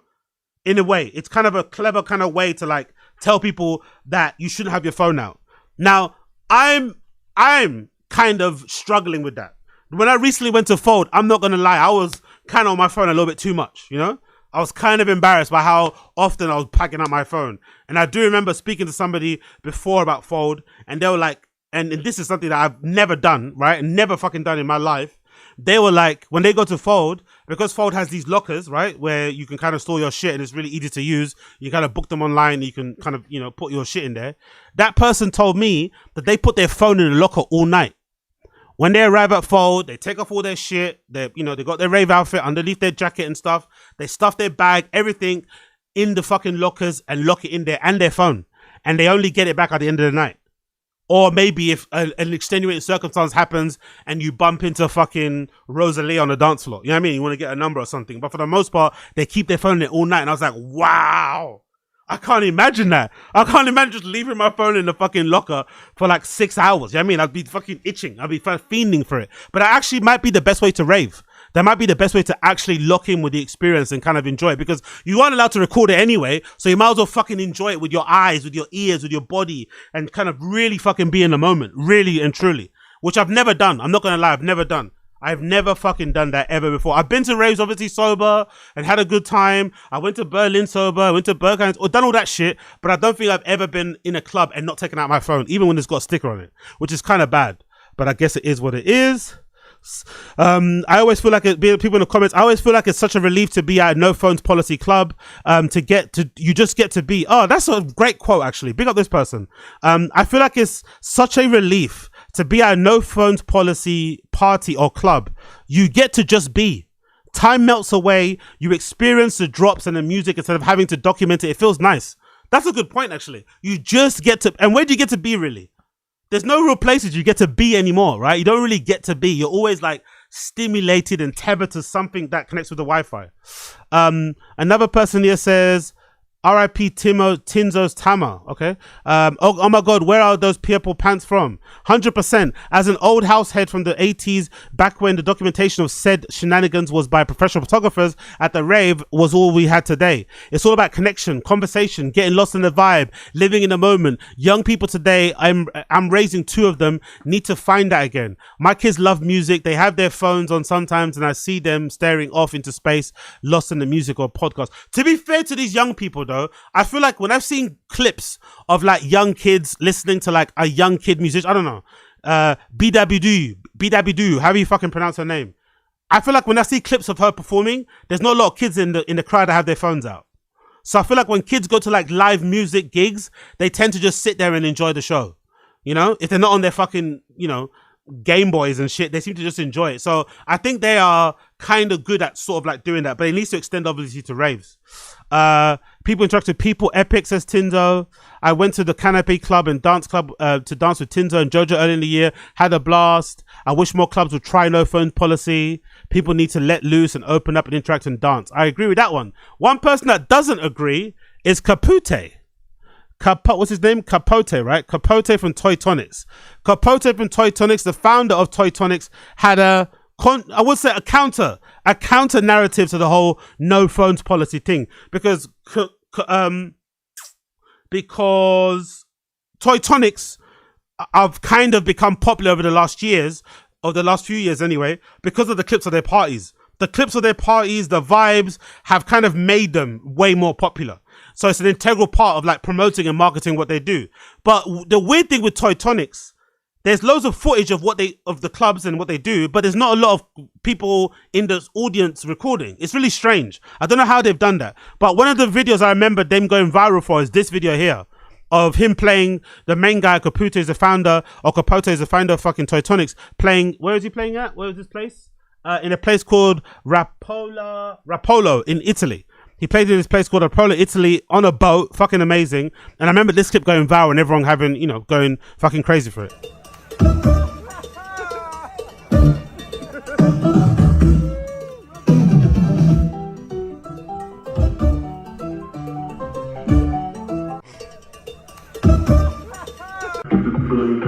Yeah, don't make me waste money on an outfit.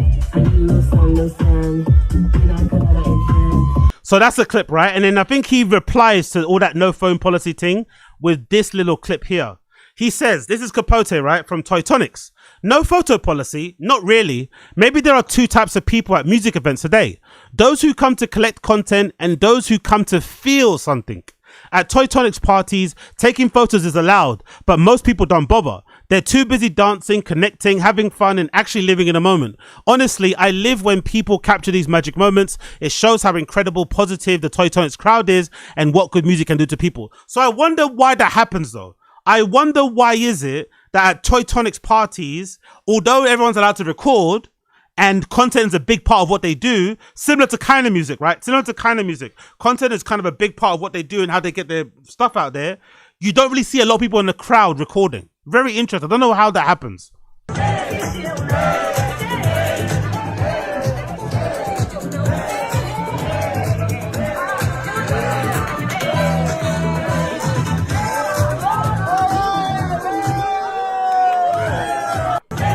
Like even this video here, even this clip here, this clip, there's like, if you look at the video, there's maybe 5 people recording.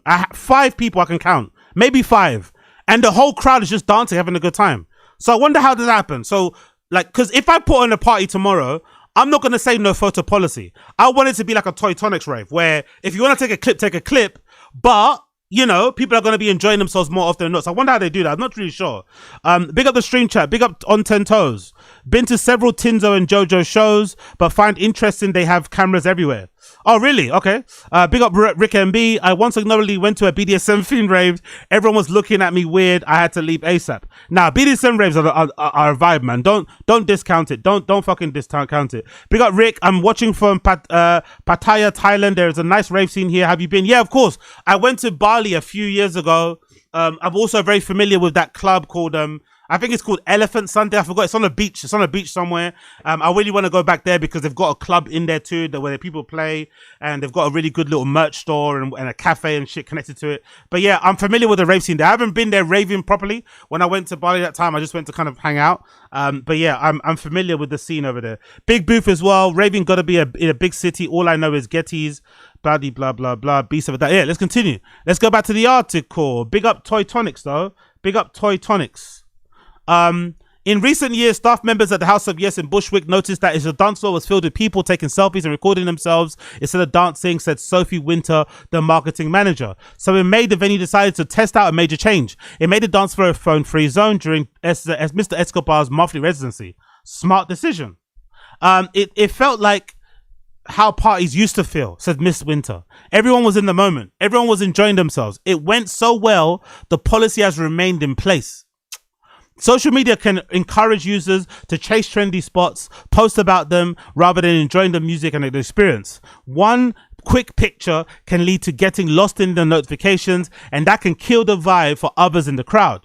People have posted videos lamenting the static crowds around them at clubs and showing people with their arms erect of the elbows and the others in their faces as they vie to document the beat drop. Yeah, there's a few of those around. What's that fucking guy's name? Is it Amayan? What's his name? Amayana.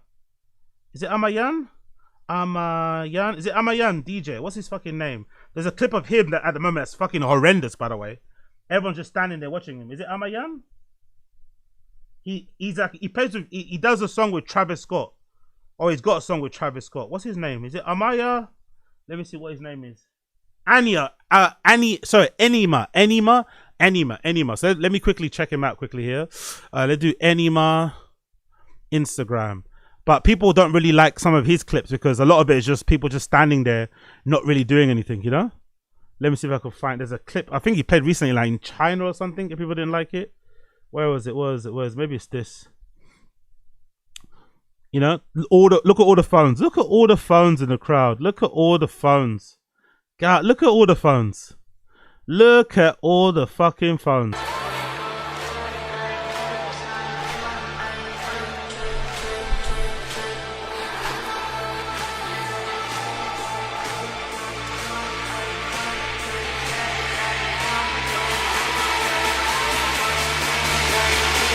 Wow, look at that fucking DJ booth. That's kind of gnarly, isn't it? You see a DJ booth? It's all perspex glass, right? Which I don't mind actually. I think kind of music do it too. Where the DJ table isn't just like a table with like a black cloth. It kind of looks like something that Virgil Abloh, RIP to the great one, would have designed. It's like a glass plastic table, transparent. So you can see the DJ's legs and their feet, basically. But with this one, there's like LEDs underneath it. So it shines white. So it makes it look like a fucking UFO or something. Fucking wild, but so many phones.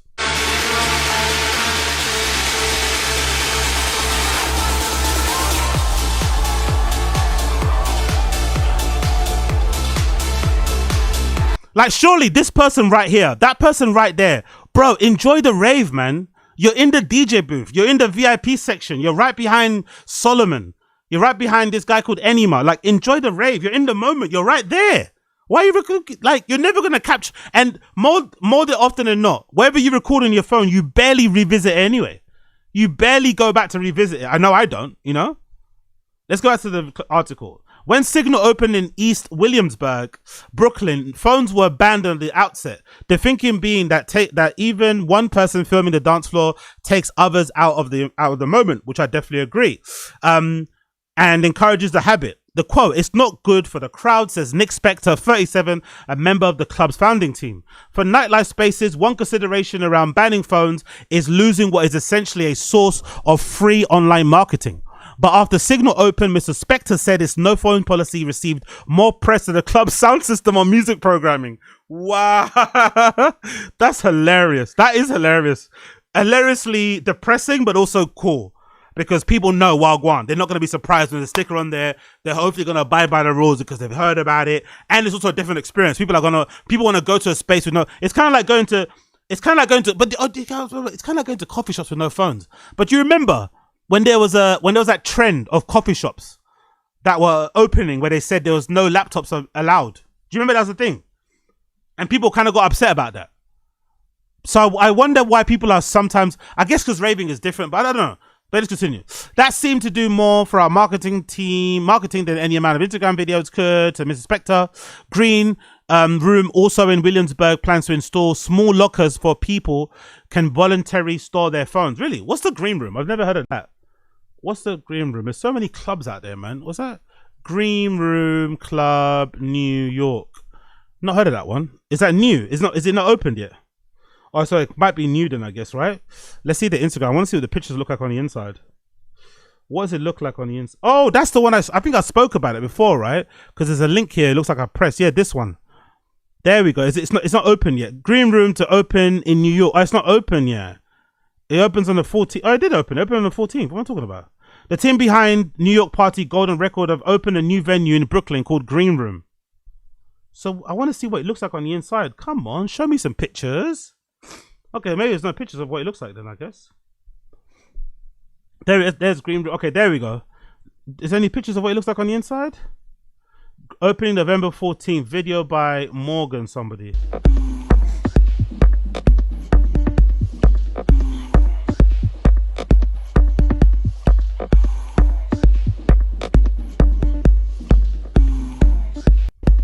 Okay, I ain't mad at that. No other pictures of what it looks like on the inside, though. I don't think so. Somebody playing on Thanksgiving. Mike Servito there. Legend. Great to see. Any more clips on the inside? Not really. Okay, cool. I ain't mad at it. Let's see if anyone tagged them. Yeah, some tags here. 20 just announced down. Okay, that's not him playing though. Can we see the inside of it? A little bit? No? Anything? Just a tiny bit? Just a tiny inky bit? No. Okay. Fair play. Fair fucking play. Go back to the article. Actually, maybe the stories might have something on there. Let's see the stories. Anything? Nope. Nothing on the stories. Cool. Go back to the article. The conversation about how phones change nightlife isn't new, but this is growing louder. Dance music is experiencing a renaissance with new followers emerging from the pandemic, addicted to their screens, with little understanding of the dance music culture and etiquette. Big warehouse shows and events like those at the closed Brooklyn Mirage were highly produced spectacles designed for Instagram stories. Yeah, true. It's a counter, isn't it? It makes sense. Where there's going to be those big, amazing, crazy anima parties, right? What's it called? Anima, right? Where there's going to be these massive parties where he has these crazy projections, right? Like this and stuff, right? There's going to be a natural regression. It's going to be a natural counter to this. So it probably makes sense that we've got this other shift of like, no phones on the dance floor. Talk to somebody. No screens. You know what I mean? It's no surprise because the other end of the scale was this, you know? The other end of the scale is this, like where you pause it and all you see is LEDs. Look at that. That's the stage. That's the screen with the fucking cool graphics and whatever. And look at all the fucking screens. Look at all the OLED screens. Look at all the little lights. Look at it. It's just full of people recording. It's just crazy. And it looks like to be honest, if you look at this, right, you can tell the concentration of recording is usually at the front. If you scroll back to the back, it's kind of darker here. There's like little spots of people recording. But people at the front, they want to get their footage. They want their fucking footage, bro. Let's continue. The organizers of Raw Cuts, a no phone policy in Brooklyn, arranged their events to be filmed and then shared on YouTube so DJs can revisit. Okay, that's quite cool. What's that? A platform called Raw Cuts. I've not heard of that before. What's Raw Cuts YouTube DJ live stream? What's that about? I never heard of Raw Cuts. This looks kind of cool. Are you guys ready? Raw Cuts.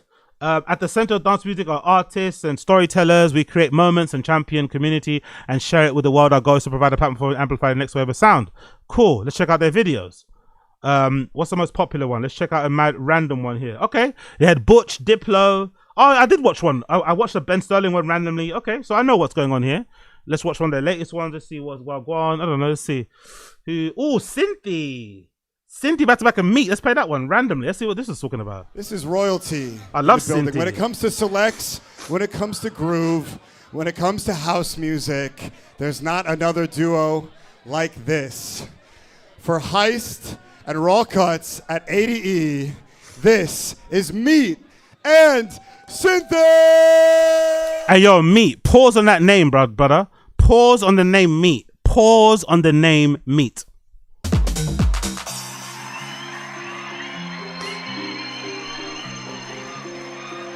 Pause. Pause on Meat.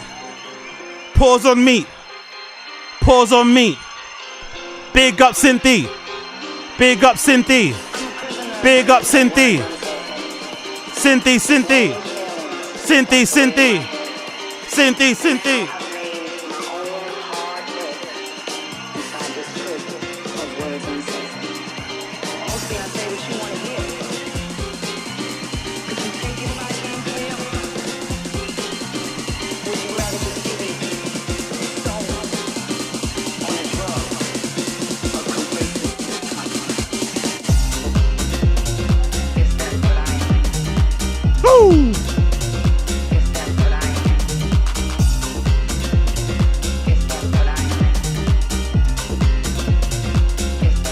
Then fast forward a little bit.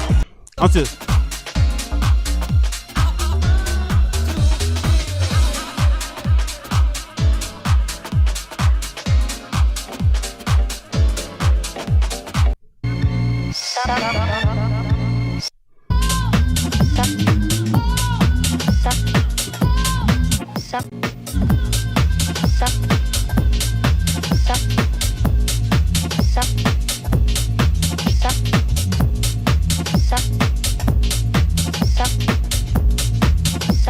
Yo.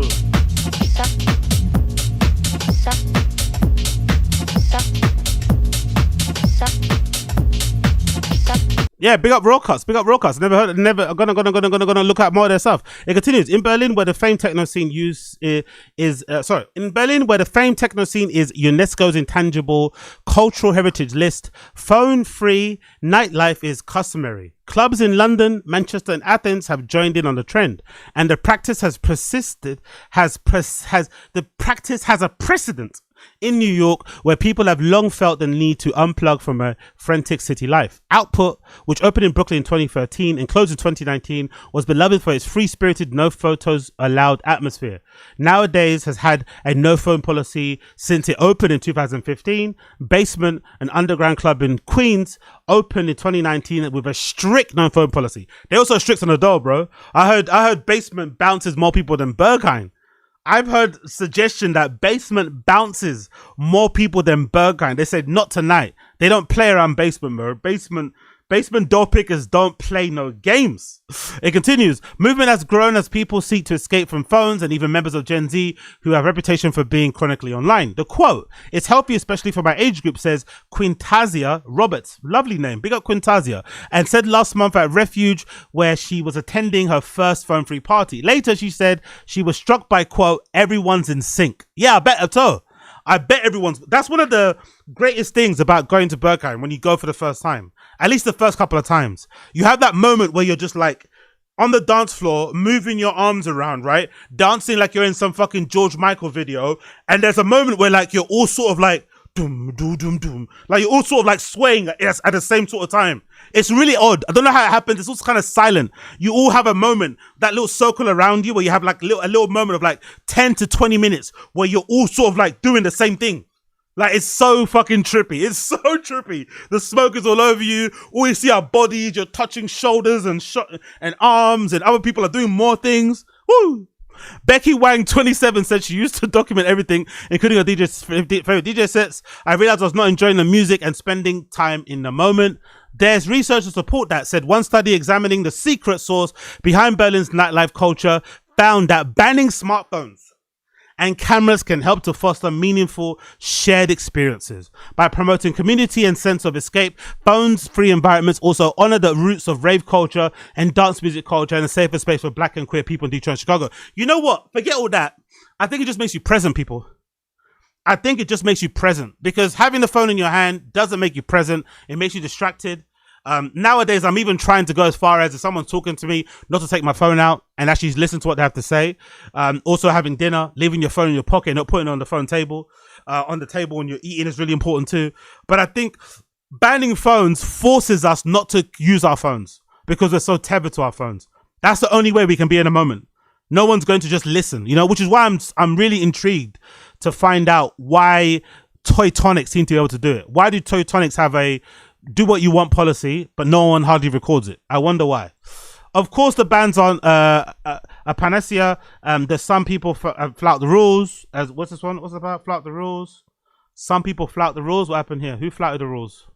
People who have the audacity to film content at no phones parties, you are not cute. Last night, I saw a few people filming content on their phones at a Raw Cuts party here in New York, and mind you, this is strictly a no phones on the dance floor party. They could not be more clear about this, so you cannot claim ignorance or pretend like you didn't know, because they literally put stickers on both your front and back cameras when you enter and show them your ticket, and they make a very clear announcement right before the main set. And despite all this clear communication and messaging, yesterday I still saw people breaking this rule. As both Yeah, but that's just people, isn't it? I'm not going to read too much into it. That's just people. There's always people going to break rules.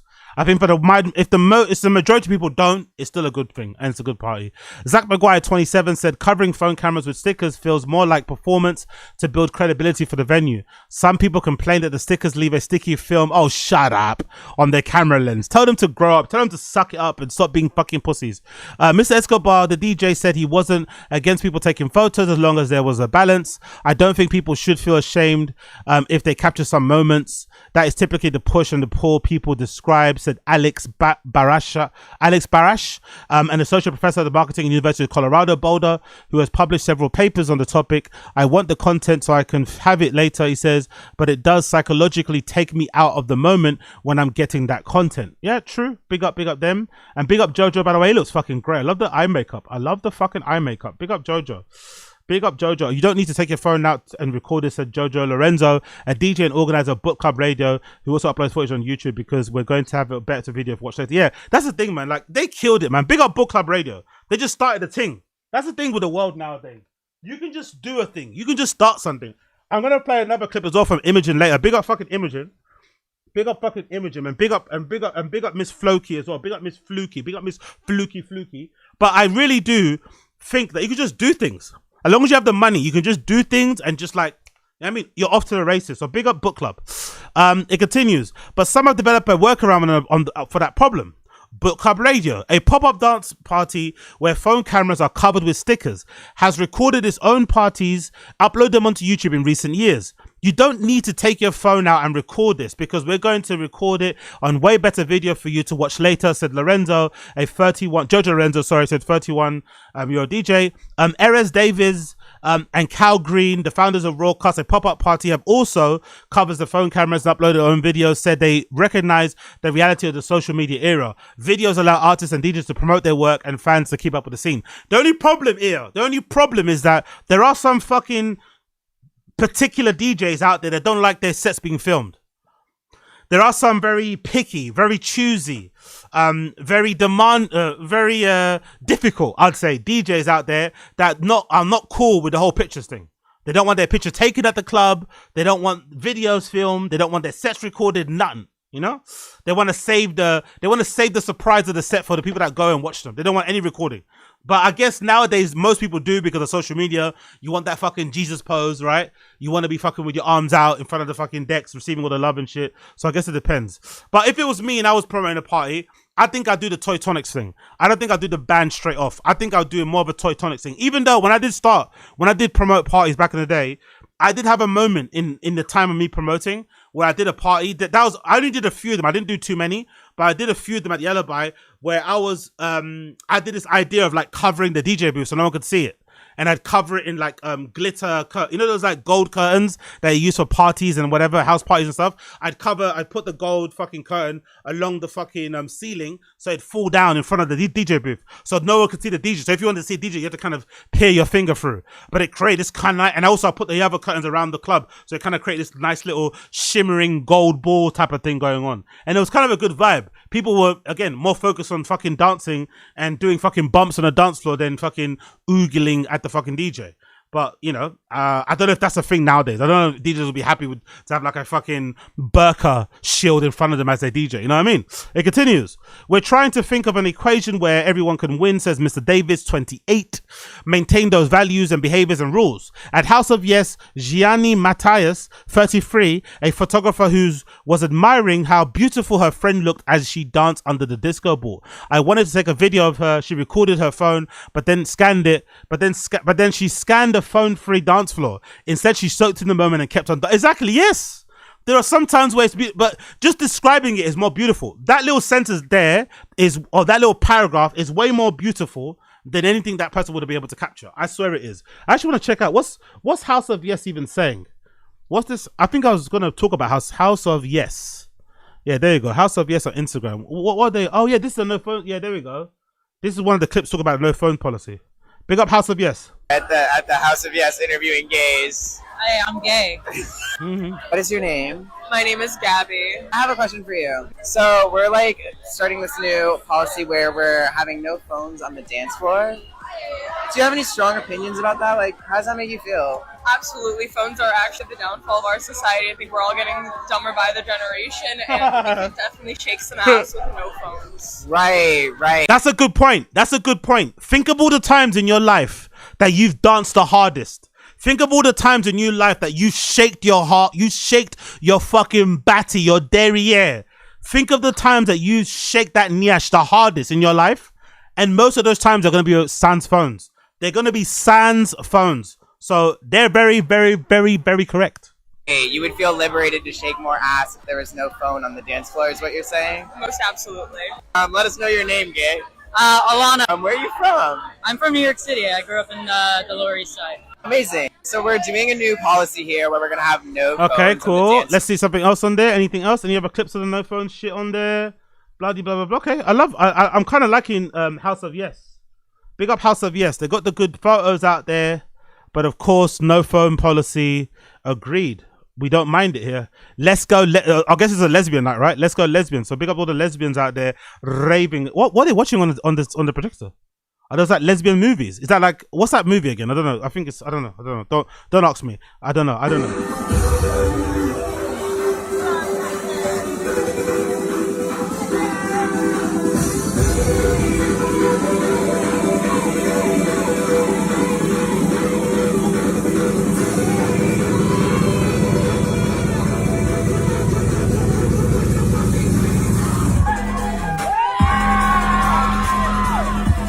That's what happens when you have no phone policy. The drops actually hit harder. Continues. Yeah, that's it, right? It said she stuck in the moment, it kept on dancing. So big up New York Times. Like I said, I'm a bit exhausted with this whole no phone policy conversation on the fucking internet.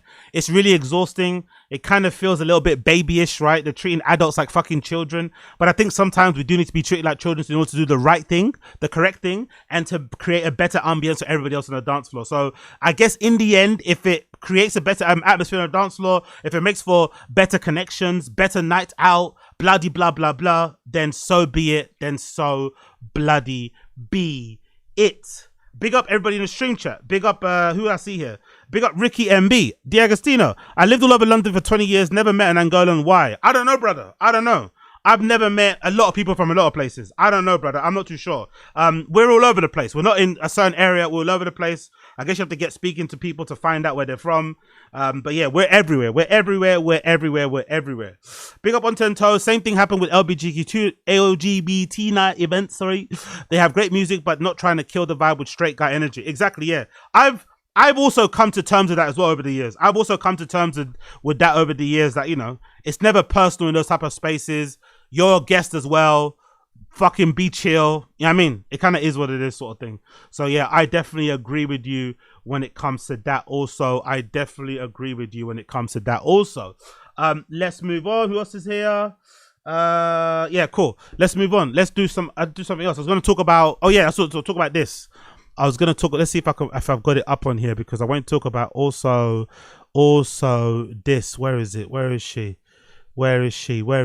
Yeah, there we go. Big up Imogen. Big up Blood Clot Imogen, right?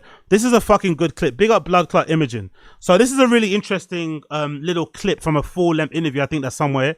Courtesy of All My Friends, a little record store, cafe place near fucking East London. I think it's in Hackney Wick somewhere, from the same people that do The Cause.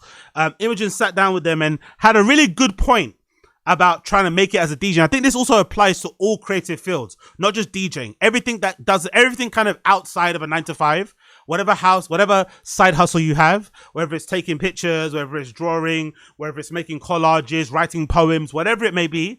This is, I think, great advice. It's something that I've always lived by, but I've met people along the way that have a differing opinion about it. So I'm going to play the whole clip and you're going to hear what she has to say, and I'll give you my opinion. Big up Blood Clot Imogen. Also big up Fluky. Big up Madame Fluky. Let's go. It's not on. Do it one more time. Do you think if you can keep your full-time job as long as possible and not rely on being a DJ, you are going to have a lot more love for it in the long run, and you're going to live a nice, happy, balanced life? Like, I was very fortunate, I think, starting so young and missing that kind of wave of everyone wanting to do it. I think it's definitely helped me get to where I want to be a lot quicker than people now, because yeah, things have changed a lot. I think as well, like, it comes from some of the inaccessibility to do things now. Like, when my friends were at uni, everyone wanted to run a party, everyone wanted to do a student night, but there's no money to do that anymore. Like, everything's too expensive. So people have to go inwards and be like, okay, well, you know, I can practice on my friend's decks and I can get a crack copy of Ableton. So then everyone wants to be a DJ. Like, no one wants to be...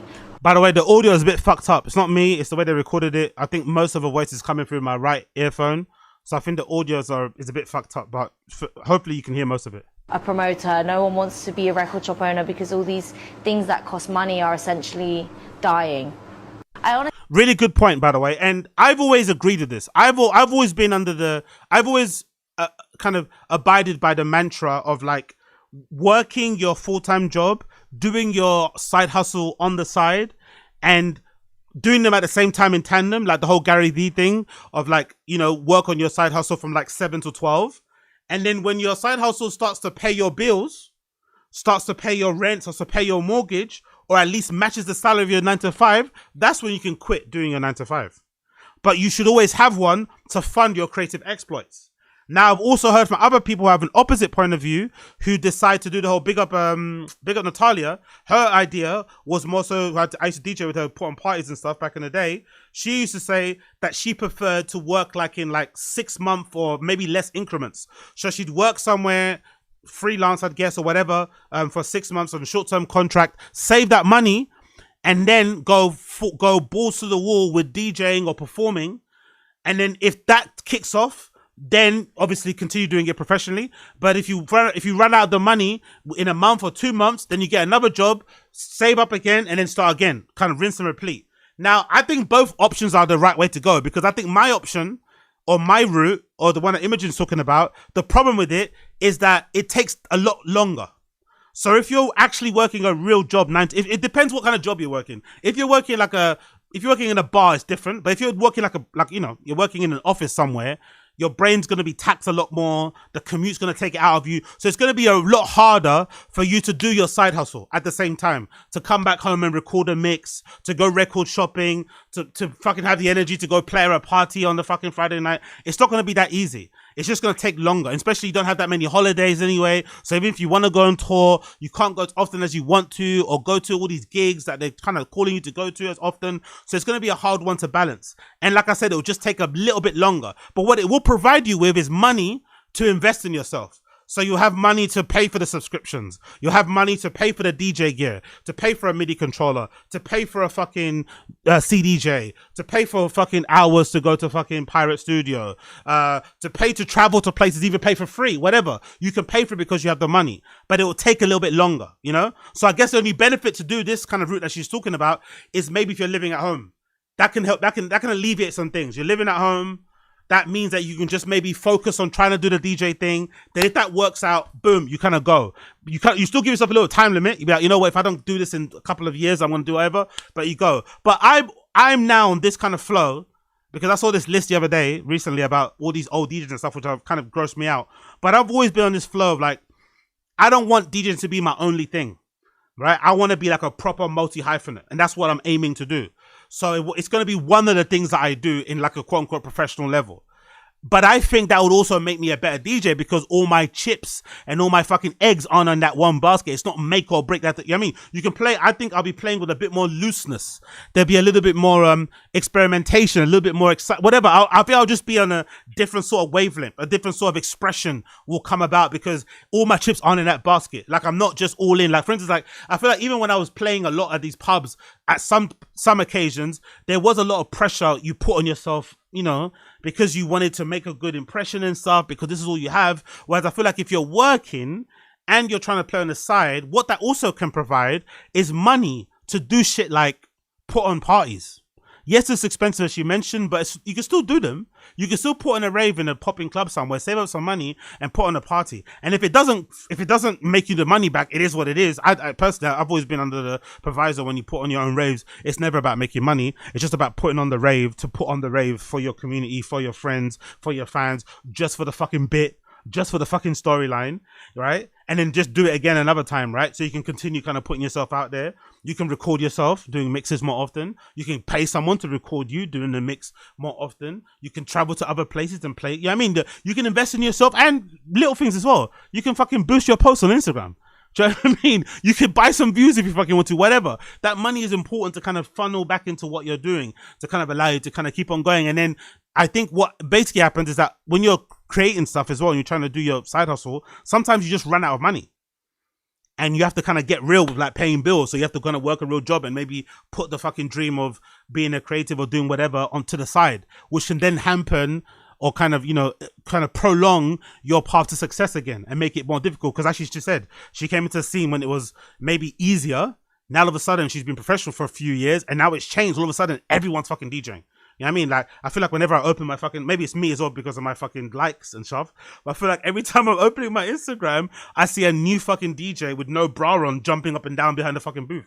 you know? So I feel like there's always there's another new fucking, you know, white guy with like covered in fucking tattoos playing somewhere. Like it feels like there's always something new. It's always something new fucking person. You kind of have to adjust and maneuver towards it. But I think it's really important, especially nowadays too, with the economy the way that it is, it's probably really important to have a job that kind of pays you like a stable salary and then investing that into your art. It's really important. Unless you have the ability and the privilege where you can not have to worry about bills. If that's the case, then you should be going, you have no excuse. If you're listening to me right now and you're living at home and it's comfortable and it's fine, you get on well with your parents, you have no issues, you should be putting every blood, sweat and tears into your art to make it work. You shouldn't be playing any games. You should take advantage of that ability to maybe live at home, save money, whatever it may be, because not all of us have it, because sometimes you have to grow up really quickly. You know what I mean? But yeah, great advice from Imogen. Fucking loved everything that she said. Check out the whole thing. Maybe I think it might be available on YouTube, I think, right? Press play on the full episode and dig it. Okay, cool. I'm not sure what the full thing is, but definitely check it out. It's a little feature that she did there for all my friends. A little feature that she did there for Blood Clot, all my friends. Big up this lady too, right? Big up this lady. I fucking love this clip, by the way. Big up this lady about dating in Berlin. This is fucking brilliant because this also kind of reflects a little bit of my experience having gone there a couple of times, right? Never lived there, but this definitely kind of relates a lot of the experience I've had when I've been there. But big up this young lady. This is courtesy of an account called pardonmyfrenchie.show on Instagram. Pardonmyfrenchie.show on Instagram. Let's press volume. Let's go. How would you rate the dating scene in Berlin? I won't rate it. I would just say trash. Not even on the scale. But it's a pretty international city, right? Yeah, it's pretty diverse, but still very white. I have to be honest. Okay. Yeah. Like I'm a rare commodity there. But come on, sis. What did you expect? Why is she acting like she's surprised? It's very white. You're surprised. Berlin. That's the thing then. Berlin isn't even that white. Like you go to other cities in Berlin, other cities in Germany, sorry, and you're going to see fucking Mundeles. You're going to see real Caucasians, you know, and emphasis on the cork. You're going to see a lot of them out there. So I'm not too sure why she's surprised that it's very white, you know? If anything, not to be that guy, not to sound like that guy, but if anything, most of the guys I see out there in Berlin, they're on some skiing thing. They're on some snowboarding thing. They're out there for anything but the blacks, you know? You know those type of blacks. You know who you are, you know, with your fucking trousers up high, exposing your colorful fucking socks and your little fucking loafers and your beanies and your fucking vest and your fucking little roll-up cigarettes and your little handlebar mustaches a lot more these days, right? And that inflection that you all have and the little fucking tote, the little chore jacket. Like those type of guys, they're usually like the Mundeles anyway. So I don't know. I think if you're a black person and you move to Berlin for love, you're probably going there not to meet other people like yourself. You're probably going there because you want to maybe bust it down with a little Austrian or Austrian thing, with a little fucking Ukrainian thing, with a little Lithuanian thing. Know what I mean? A little Romanian thing, right? A little Belgique thing. You get me? So I'm surprised why she's surprised that it was all white there. But I guess it is what it is. And maybe as well, to be honest, to be fair to her, maybe the type of white guy there, maybe they like a certain version of a black girl, you know? Maybe she needs to add some beads to her hair, maybe grow out her armpits a little bit, maybe show more ankle. Maybe that might help. But you shouldn't be surprised when you move to Berlin that there's a lot of white people, because guess what? It's still Germany. Which is funny because then it's like you attract more people, but then you also need to be wary of that. Do you like me for who I am? Yeah. Or do you like me just because I represent kind of a token? Yeah, man. Preach. I've been there. It's such a horrible feel. Look at the girls' faces, by the way. Look at the compassion. Look at the empathy. Look at the host empathy and compassion. Oh my God. I'm so sorry that happened to you. I'm so sorry that happened to you. Look at the compassion. Look at these girls. I love them. Look at the empathy. They want to march right now, bro. They want to fucking march. You know what I mean? But yeah, I feel her because you just can't avoid that. And it's really odd because sometimes some girls will say like, oh, I'm only into black guys, and think it's a good thing. Think it's going to make you feel good. It doesn't, you know, it doesn't make you feel good. It makes you feel very fetishized. It makes you feel very, it makes you feel like they want you because you're exotic, you know, which I'm definitely not exotic. You know what I mean? I can barely handle spices myself. So, yeah, it's not a nice feeling. It's hard to kind of, you know, get it out of your head. Even if that person isn't saying it or thinking it, it's hard for you not to think it. just because of the situation. And also, you don't want to be the kind of person that just limits himself, right, to love based on skin color, because that's also stupid. You're going to say, oh, I'm only going to date this. It's like, you want to be open to love in all shapes and sizes, in all its guises, because you never know who could come about in your life to kind of, you know, make it better. But sometimes you're like, you know what? Is this person with me because they want me to be their token black, or are they with me because they love me? Yeah. Is there like a typical date in Berlin? Yeah, oh my god, they love the wokes. I tell them I can't. I'm like 162 and you're 190. It's like I either look at you or look at what I'm doing, but I can't do both. So, oh, I didn't think about that. That's such a good point, because she's a sugar. That's a good point. Like, looking like, yeah, it's a good point. I never thought about that. I never thought about walking with somebody in the park or just in general on a date and then having to always do this. The whole like, look, yeah, it's a bit annoying, isn't it? Cranking your neck up looking at them. So I get that. It's also really cheap as well. Like, it's also really cheap. Motherfuckers in Berlin don't like spending money in it. It's really cheap. But I don't know, get the yellow coffee, man. Kind of, you know, have a matcha. I don't know, fucking share a fucking Swiss roll or something. Like, fucking hell.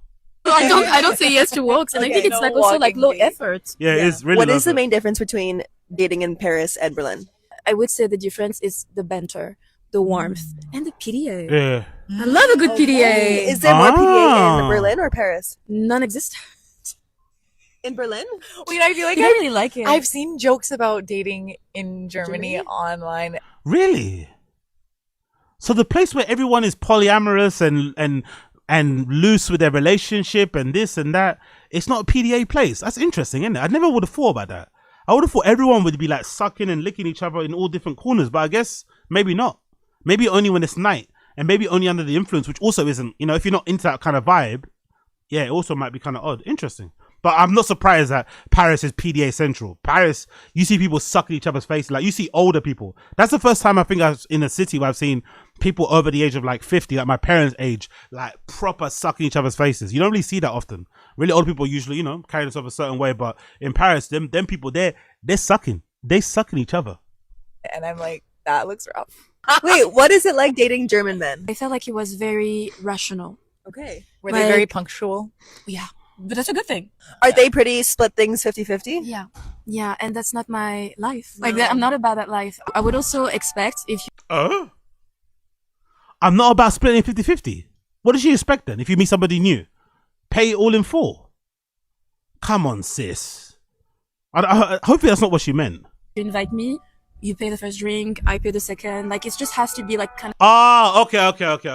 I get what she means. So if you invite her out, which I think most people would do, guys, if you're inviting a girl out, I think personally for me, if it's a date, if you're like me and somebody new, if you invite them out, you cover everything. If it's for the first time, you cover everything. Obviously, once you get into a relationship, it changes, but that first initial one, you make it as low, you want to make it as low stress, not effort, but as low stress as possible for that person in order to get them out of their house to come and meet you. Don't worry, I've got it, I've covered. Just look nice, put on something cute, and let's just go and have a good time. You know, enjoy each other's company. That's what you want to do. So you'll make a little effort, so you don't want to pull out none of that shit.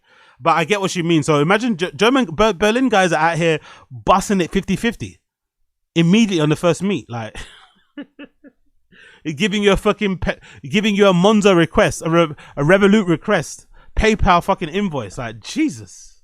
First date and thing. Kind of a flow. You want it to be natural. Yeah. Okay. How would you rate the dating scene? Dating scene in Berlin seems to be kind of hard. Big up everybody out there that's dating out there. Thoughts and prayers to you. This video is also fucking brilliant. Big up this guy. What's his name? Mosey. Big up Mosey MB. Mosey MB. This is a really fucking good video. Big up Mosey MB, because I feel like this speaks to me somewhat. Because I think I'm the opposite guy. So big up Mosey MB. This is brilliant. Dating in Berlin in a nutshell. Because I'm getting a lot of this on my feed. That's what I'm talking about now. I'm getting a lot of this on my feed. This is perfect. This definitely speaks to me because I feel like I'm the opposite.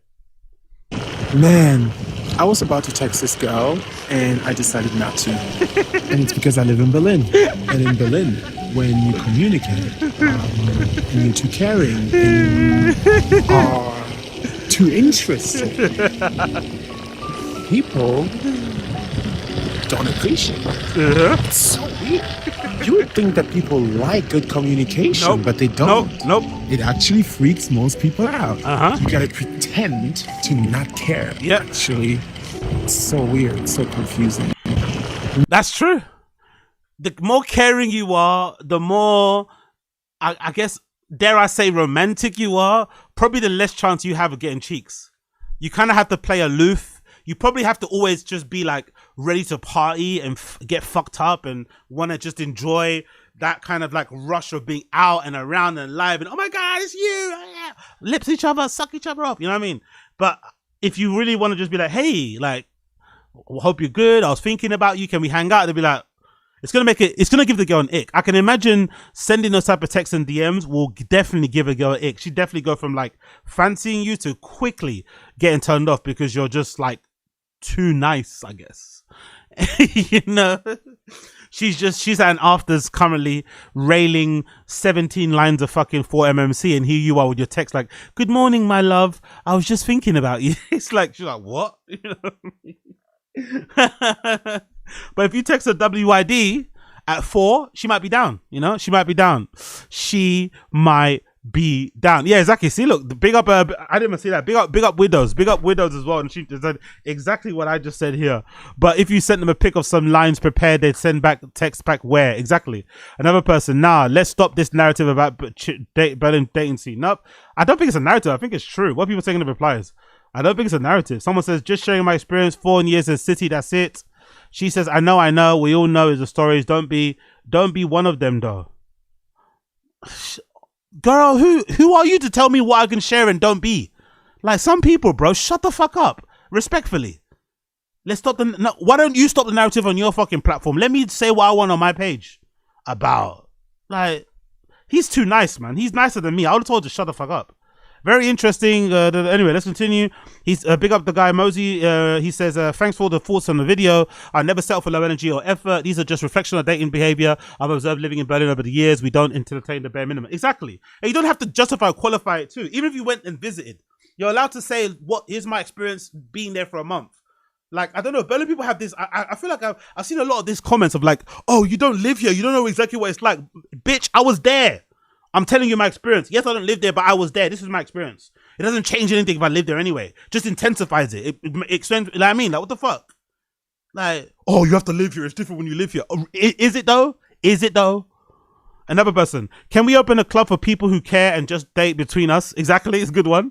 I don't care if the Berlin people don't want to be caring. I just care and often have great experiences with it. Just be yourself. Nothing else. That's actually a good point. I'm not going to lie. It's gonna lead to a lot of heartbreak. It's going to lead to a lot of fucking heartbreak, but legitimately, if you actually want to be a lover boy, lover girl, lover date them, it's better you just love unconditionally. No matter if the person treats you like shit, if the person rejects you, you just have to keep on loving. And eventually, the Lord, the universe will bring someone along your way. It's going to match your love frequency, you know? And you're going to be swaying like together. And again, another one. I'm really sorry to hear that, but maybe that kind of people are not for you. Maybe you deserve somebody caring and genuine. Hello. Someone shooting a shot. So move on. The right kind of people will appreciate you. Hello. Yeah, you had to say a comment there, innit? Whatever, you had to leave a comment there because that sounded like a little proposition. Another person. There are genuine people seeking authentic connections that value this type of communication. True. Not only in Berlin, darling. This is the world, mad. I swear. And please don't get lost. We still need people who communicate and have good intentions. Yeah, true. Kisses. But it's probably only as well, like, it's probably depending on your scene too. I'd imagine a place like Berlin, similar like London, you have to kind of, if you're in the right scene, you can find people that are on that type of timing. Like, you have to kind of get away from the rave people and find the people that, you know, just live a normal 9-to-5 life, hang out a bit and then go home. They might be down for that. But the people that are maybe living that light life thing, it's not really for that because they want fast connections or something else. So you kind of have to find that group, innit? Someone said, I had the same experience. So often after 14 years, I'm finally leaving. Jesus, please keep caring. Another person said, this is the truth in your words. This exactly. That's why I get on the top. Shut the fuck up because this is the truth. There is truth in your words, and if someone is communicating, exactly, there is truth in your words because they're your words. Simple as that. There's truth in your words, and someone's communicating words called love bombing. However, this has to stop. If you love somebody, exactly. I love this comment. If you love somebody, act accordingly. Because otherwise, we all stay in this traumatizing vicious circle. Exactly. Love. That's the thing about love. You have to love somebody unconditionally. You have to love others unconditionally, no matter what. Put out the love vibes. You're gonna get your heart broken, right? It's inevitable because most people out there, you know, don't know what's going on when it comes to love, myself included. But along the way, you will find somebody that will match your love frequency. And how sad is it to repress your natural soul just for the fear of others walking away?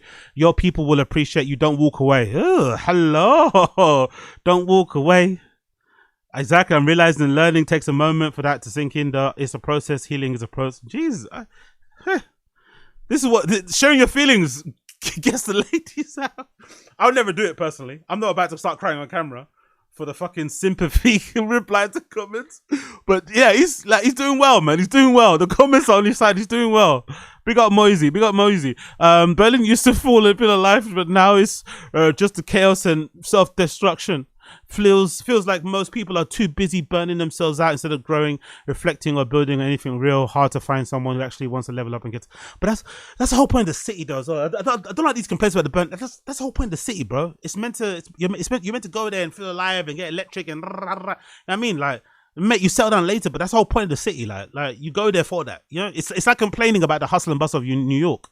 You're in New York, motherfucker.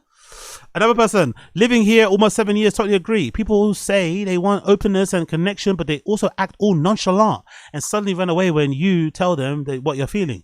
Happy to have met somebody from Barcelona who's passionate and eager like me. Filter out the folks and don't chase unavailables. Loves. Keep going. Yeah, that's true. I guess it's this. There's some truth to that, but I think that's across the board. Everyone's a little bit more. Everyone's kind of too cool for school, you know. Replying to your DMs 2 days later. You know, all this sort of shit. Everyone's kind of everyone's a little bit like that. Everyone doesn't want to look too eager, too this. It's just nonsense, really. We're all got our phones right next to us. You know what I mean? Like, it's dumb. And last one, babe, it's not only Berlin. I've been dating outside the city mostly, and even people from smaller towns have the fear of commitment. Getting closer through communication and other stuff. Don't only put that on Berlin. Moi. Okay. I don't date in small cities, so I don't know the vibe over there. Just talking about my experience in Berlin, so I live here. Exactly. I love how people are. Honestly, social media is the best. You share your point of view, you share how you feel, your opinion, and people tell you not that isn't right. Like, no, it is. I'm living it. I'm telling you what I'm feeling, what I'm going through right now. Not even feeling. I'm telling you what's happening to me in real life. Like, I'm just telling you what happened. Like, beat for beat, line for line, bar for bar. But big up Moisey. He's cool. He's funny. I like this, man. I like this. Me, I feel like this. I feel like this. Big up Moisey. We like this. We like this. We blood clot like this. Okie dokie. Let's go for one more before we have to leave. Let's talk a little bit about Kith. Where's my Kith post? Where's my blood clot Kith post? Big up blood clot Kith. Where's Ronnie Fieg? Where is he? There he is, Ronnie Fieg. So Ronnie Fieg posted this incredibly cute, incredibly adorable clip of one of his daughters reviewing the free up and coming Nike shoes that he's putting out, the Air Max 95, the Foolscap woven, and the Air Force One low. Fucking gorgeous, man. So fucking cute, so adorable. Hearing his little daughter's voice describing all of the fucking details on the shoe, absolutely incredible. And the shoe itself is just beautiful to say the least. Let's play the clip right now. This is the Air Max 95 in burgundy. There's a really good hologram in this shoe. I wonder if people can see what I see. My daddy numbered each pair of shoes individually to 1982 for his birth year. Do you see how it, by the way, look at how incredible the details are. Number one, all these little logos on the side, right? I mentioned it earlier before, but the little pattern with the Kith Nike, the grid pattern on the gradient, gorgeous. The burgundy, the see-through white fucking bubbles. I don't think I've ever seen that. I don't think I've ever seen white or see-through bubbles. Usually it's always a tint or some sort of color. That makes them even look very special. If I was being very picky, I'd maybe say I'd want the midsole to be white as well. But still, the see-through bubble, beautiful. Especially now the Air Max 95s have that bigger bubble. I think they've been increased by a few percent, right? To kind of make it look like the OG 95s, even though they're still not that big. If anything, all they've done really, the only thing I'm going to be critical about the 95s bubble is that it looks a little bit bigger towards the end. Like they've kind of made it bigger here, but they've not made it bigger there. Like it needs to be bigger around here too. Just this section right there. That would really make a big difference. Either way, still clear bubbles, fucking gorgeous. White eyelets, white laces, white tongue. That gives it a really good pop, especially with that white lining. Absolutely incredible. But the pièce de résistance, something I didn't see in the pictures right earlier, is the instep. Yes, the hologram on the back is pretty cool, but the instep. Look at the instep. Look at that. On the instep of the Air Max 95, right? On the instep of the Air Max 95, it spells out Kith. It spells out Kith on the gradient. Like how Cactus Plant Flower Market will do the Air Force One, right? Like, oh my God, that is such a great detail. I don't think I've ever seen that on the Air Max 95. It spells out Kith on the side. These have to come out in adult sizes. Come on, Ronnie Fieg. Do us a favor, please, for the love of God, Ronnie. These have to come out in adult sizes. They must come out in adult sizes, Ronnie Fieg. You must do us this favor. They look so good. So beautiful, man. And then there's another pair as well. Let's go for the Footscapes. These are the Footscape wovens. Oh no, actually. Quickly go back to the 95s. They're also numbered, by the way. I can't remember the last time I've seen a shoe numbered. And they're numbered individually. They don't usually do that. So the mass quantity is 1,982 to obviously represent Ronnie Fieg's birth year, and they're numbered individually. Have you ever seen that before? Usually what they do to really kind of scam it, because you know there's never always a number that they say there is. Usually Nike, especially we saw it with the fucking Awake Jordan 5s, they'll just have one number. So it'll say 001 or 5,000. But it will never be a 002. It's just the 00. You know what I mean? That's what they kind of do. But if it looks like they might be all individually numbered, because this is like pair number 866, which is kind of cool because that will mean you can account for which pairs are which, and you can also tell who's got fakes or not, you know? But yeah, I wish they would come out in fucking adult sizes. But as you can tell, even by the size lab here, the size tag, this is a kid's size tag as well. It says 4.5 youths. It's annoying they won't come out in adults. But yeah, hopefully they do though. Pretty. It's a Footscape. For the first time ever, these are the Footscape wovens. So beautiful. These curly hair prints are so pretty. Pony hair, yeah. For the first time ever, they're now available for kids. So that's an interesting factoid. For the first time ever, they're now available for kids. Does that mean that they might be available for adults? Because he didn't say they're not going to be for adults. It said that they're going to be available for kids. But he didn't say also. She said for the first time ever, they'll be available for kids. I'm not sure if that means... I don't know. I wish they are available for adults too, because they are beautiful, bro.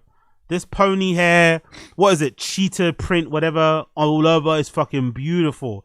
With the white as well to break up the pattern. Oh, they look so good. The Kith on the insole there. So fucking gorgeous, man. Such a good shoe.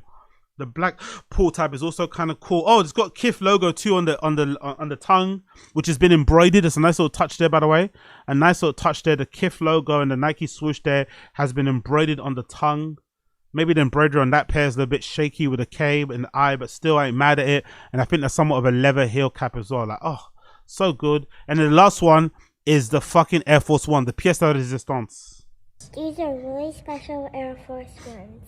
I love this golden laces and this little red swoosh. Daddy, are these really the Croc HTM spec? Will always be just us. Yeah, so I think the Croc HTM little nod is really funny because they do look like them. What was it? Croc HTM was like Hiroshi Fujiwara, Tinker Hatfield, and Mark Parker, I think, right? That was HTM, the three people doing them. And they'd make these really limited edition, usually super high quality, usually really luxe leathers, sort of like trainers, I guess, like for like guys and boomers and dads and shit.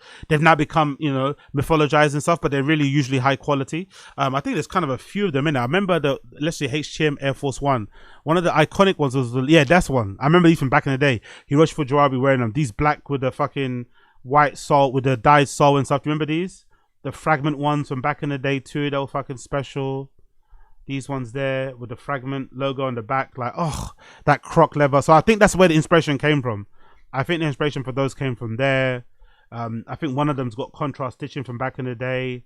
This one's just a regular croc one. You've got the pair of the brown ones here with the HM logo. The HM logo is brilliant, by the way. I love the HM logo. It kind of look like a radio sort of like, you know, wave and stuff that look fucking beautiful. Really fucking nice shoe. I wonder if they'll end up retroing these. I wonder if eventually these will end up getting retroed like everything else. The HM Air Force One, such a good shoe, man. Crazy good leather. Like, you can't go wrong with it. That's not HM, that's something else. But you can't really go wrong with this shit. Another fragment one there too. Beautiful, isn't it? Fucking beautiful. Back in the day. But now, Air Force Ones, according to fucking Gen Z kids, they're now Unk shoes, you know? Gen Z kids are referring to fucking Air Force One as Unk boots. Unk boots. Fucking crazy, man, how things change. That is so bad mind, isn't it? Unk boots, you know? How dare you? How fucking dare you? So there's that. Big up Ronnie Fieg for that. And then another update. There's this announcement, this little advert, which I think confirms that it's going to be a kids only thing. This is a clip that Kith put together for Christmas. It says Santa for Kith and Nike, and it's all kids essentially, you know, asking Santa for what they want. Kind of going, I think it's a reference to what's that movie called? Home Alone, I think so. Let's press play. Now, what would you like for Christmas, little one? Well, I think I have something with your name on it. Now, let's see here. In Christmas colors, no less. Christmas color. Look at that. I didn't notice the print. Bruh. I didn't notice the print. You see that? The Air Force One, that green and like burgundy red, whatever one. I guess it's Christmas themed. On the burgundy, there's that pattern with the print all over it. With the Kith Nike swoosh. Oh, so hard. Oh my god. Whoa! Those are fun. Thank you, Santa. And what have you been wishing for Christmas? Oh, look at that tracksuit. Look at that suit. Oh, that outfit is fucking fire. That's one of my favorite animals too. I had the elves. Oh, so good. Look at those foots. To be fair, they look so. That's the thing about Foolscapes. They look so good in small sizes. Foolscapes look so good in small. I don't know if they will look as good in my massive US fucking 11, US 12 foot. In my US 12 foot, there's no way this looks as good. Actually, I think I might be able to squeeze into a US 11.5 in a Foolscape because they're usually quite wide on the toe box. They usually have your feet can usually spread out a little bit more. Been a long time since I wore Foolscapes, but I used to love them back in the day, man. So good, especially the woven ones. But they look gorgeous. These are especially for you. Damn, I need those. Son, go for a size 11. Size 11. Here we go. I have something for you. 95s are too. Oh, look at the 95s with the Knicks colorway. Oh, look at all the dads as well. That's a good little reference. All the dads running to the front, wanting the pairs too. But that Knicks colorway is gorgeous, isn't it? Look at that. Oh, with the orange. Bamba. I can fit the kids out. Go, Nick. Give you $50 for the spot in line, kid. Huh? What do you say? That's so good. Now let's see. I'll give you $50 for the spot in line, kid. That's really good. Mrs. Claus. I like it, but it's kind of outragey marketing, isn't it? It's kind of rage bait marketing. That's what everyone's done now. In order to sell things, you have to make people get hot and bothered. Yeah, you have to make people get angry, make people get emotional. I like it, but I don't like it. I like it. This is rage bait marketing, man. People, I want to see what the comments say. People are going to be so mad when they see this because these shoes are these might be the best Nikes they've ever put out, and they're not going to be available for adults. Like, that's a piss take. But let's see. And you heard that. So who's next? Yeah, exactly. That's what I'll be doing. Now, listen. I know you got some 12s in there. Let me get a 12. I think I do. Here you are. Oh, that's a brilliant. Now remember, be a good boy and leave some of those out for me, all right? No Epstein, by the way. Actually, isn't Santa wearing an adult pair? Yeah, so I think they might be available. I think Santa might be wearing an adult pair down there. Look at that. If you zoom in there, I think Santa's got an adult pair right there. So maybe they might be available for adults. I'm curious to see what the comments say. I love the reference to the resellers. I would have told my son the same thing for 11. It's for them, not for us. Not to self-buy the cookies to get F and F friends and family access. This Rollins did it again. This is crazy because the other day Ronnie Fieg was getting dissed on the timeline. Now all of a sudden everyone's sucking him off. The timeline can be so fucking fickle, innit? So fucking fickle. Let me actually see. I want to see his Instagram. What are people saying on the Instagram? Usually people on the Instagram are a lot more savage. Let's see what people are saying on Instagram about this. Did he post it? Oh, he didn't post the advert on Instagram, did he? He didn't post on his Instagram. That's come on. You should. Okay, let me go on the Kith incident. Where's the Kith Insta? Let's go on the Kith Insta. Okay, for some reason I can't find it. He doesn't tag. Where is it? Is it on his bio? Okay, it's not in his bio either. Let's just go there. Kith. Let's see what the Kith Insta says. Quickly check out the stories. Okay. Let's check out the comments here. Knowing Kith, they actually have managed to get real Santa for this campaign. Claps. Outstanding work. The quality, attention to detail demonstrated throughout this year's partnership with Nike is truly impressive. Too much glaze there, mate. Relax. Another one. Obsessed with this cookie feature. Thank you for letting me be a part of your holiday. That's a company that made them, I'm assuming, right? That's pretty cool. Let's like that. Pick up the company that made them. LMAO, tapping into the lack of adult sizes for this is genius. This is mad funny and calls this how we're really acting. LMAO, great. Y'all don't miss. So adults aren't getting any Kithmas treats, Ronnie. That's all of us right now. All good. Maybe next time. Oh, shut up. Maybe shut up. Release date. Enough is enough. They know what we want. The 95 is bad. Yeah, exactly. We want them real bad, but let's see what happens. Let's see what happens. Big up Ronnie Fieg. Big up Ronnie Blood Clot Fieg. Okie dokie. That has been the Akaash Singh Show, episode number 9 something, right? I forgot what the number is. 9 something. Please forgive me. This has been episode number 974. Thank you for tuning in as per usual. It's been a pleasure to have your company. If you're watching this live, make sure you like the stream down below, subscribe, all that good shit. If you listen to the audio side of the pod, you know, leave me a 5-star review if you can. Share with your friends. I'd be greatly appreciated.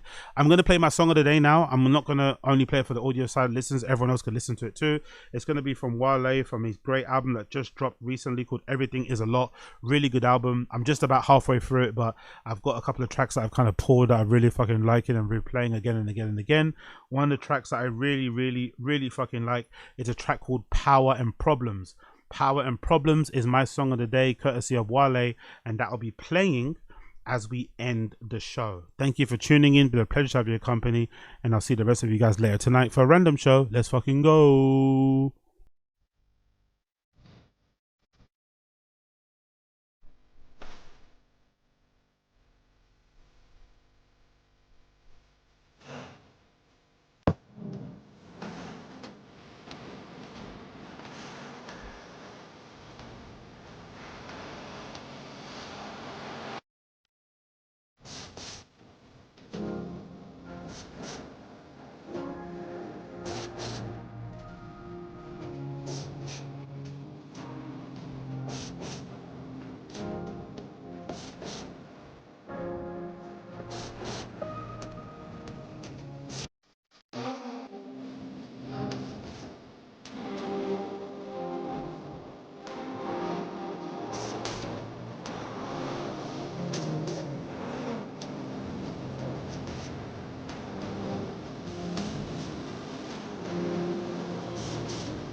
Bitches.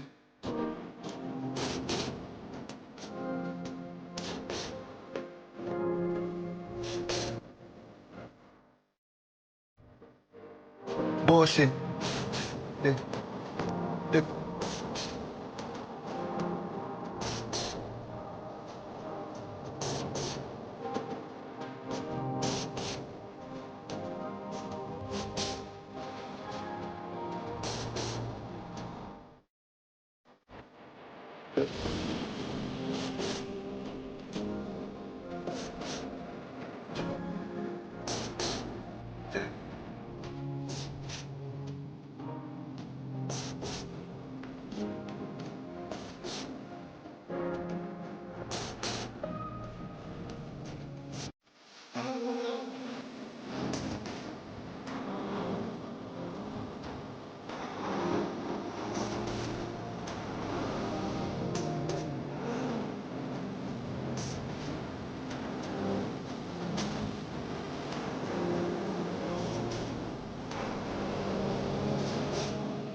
niggas, niggas.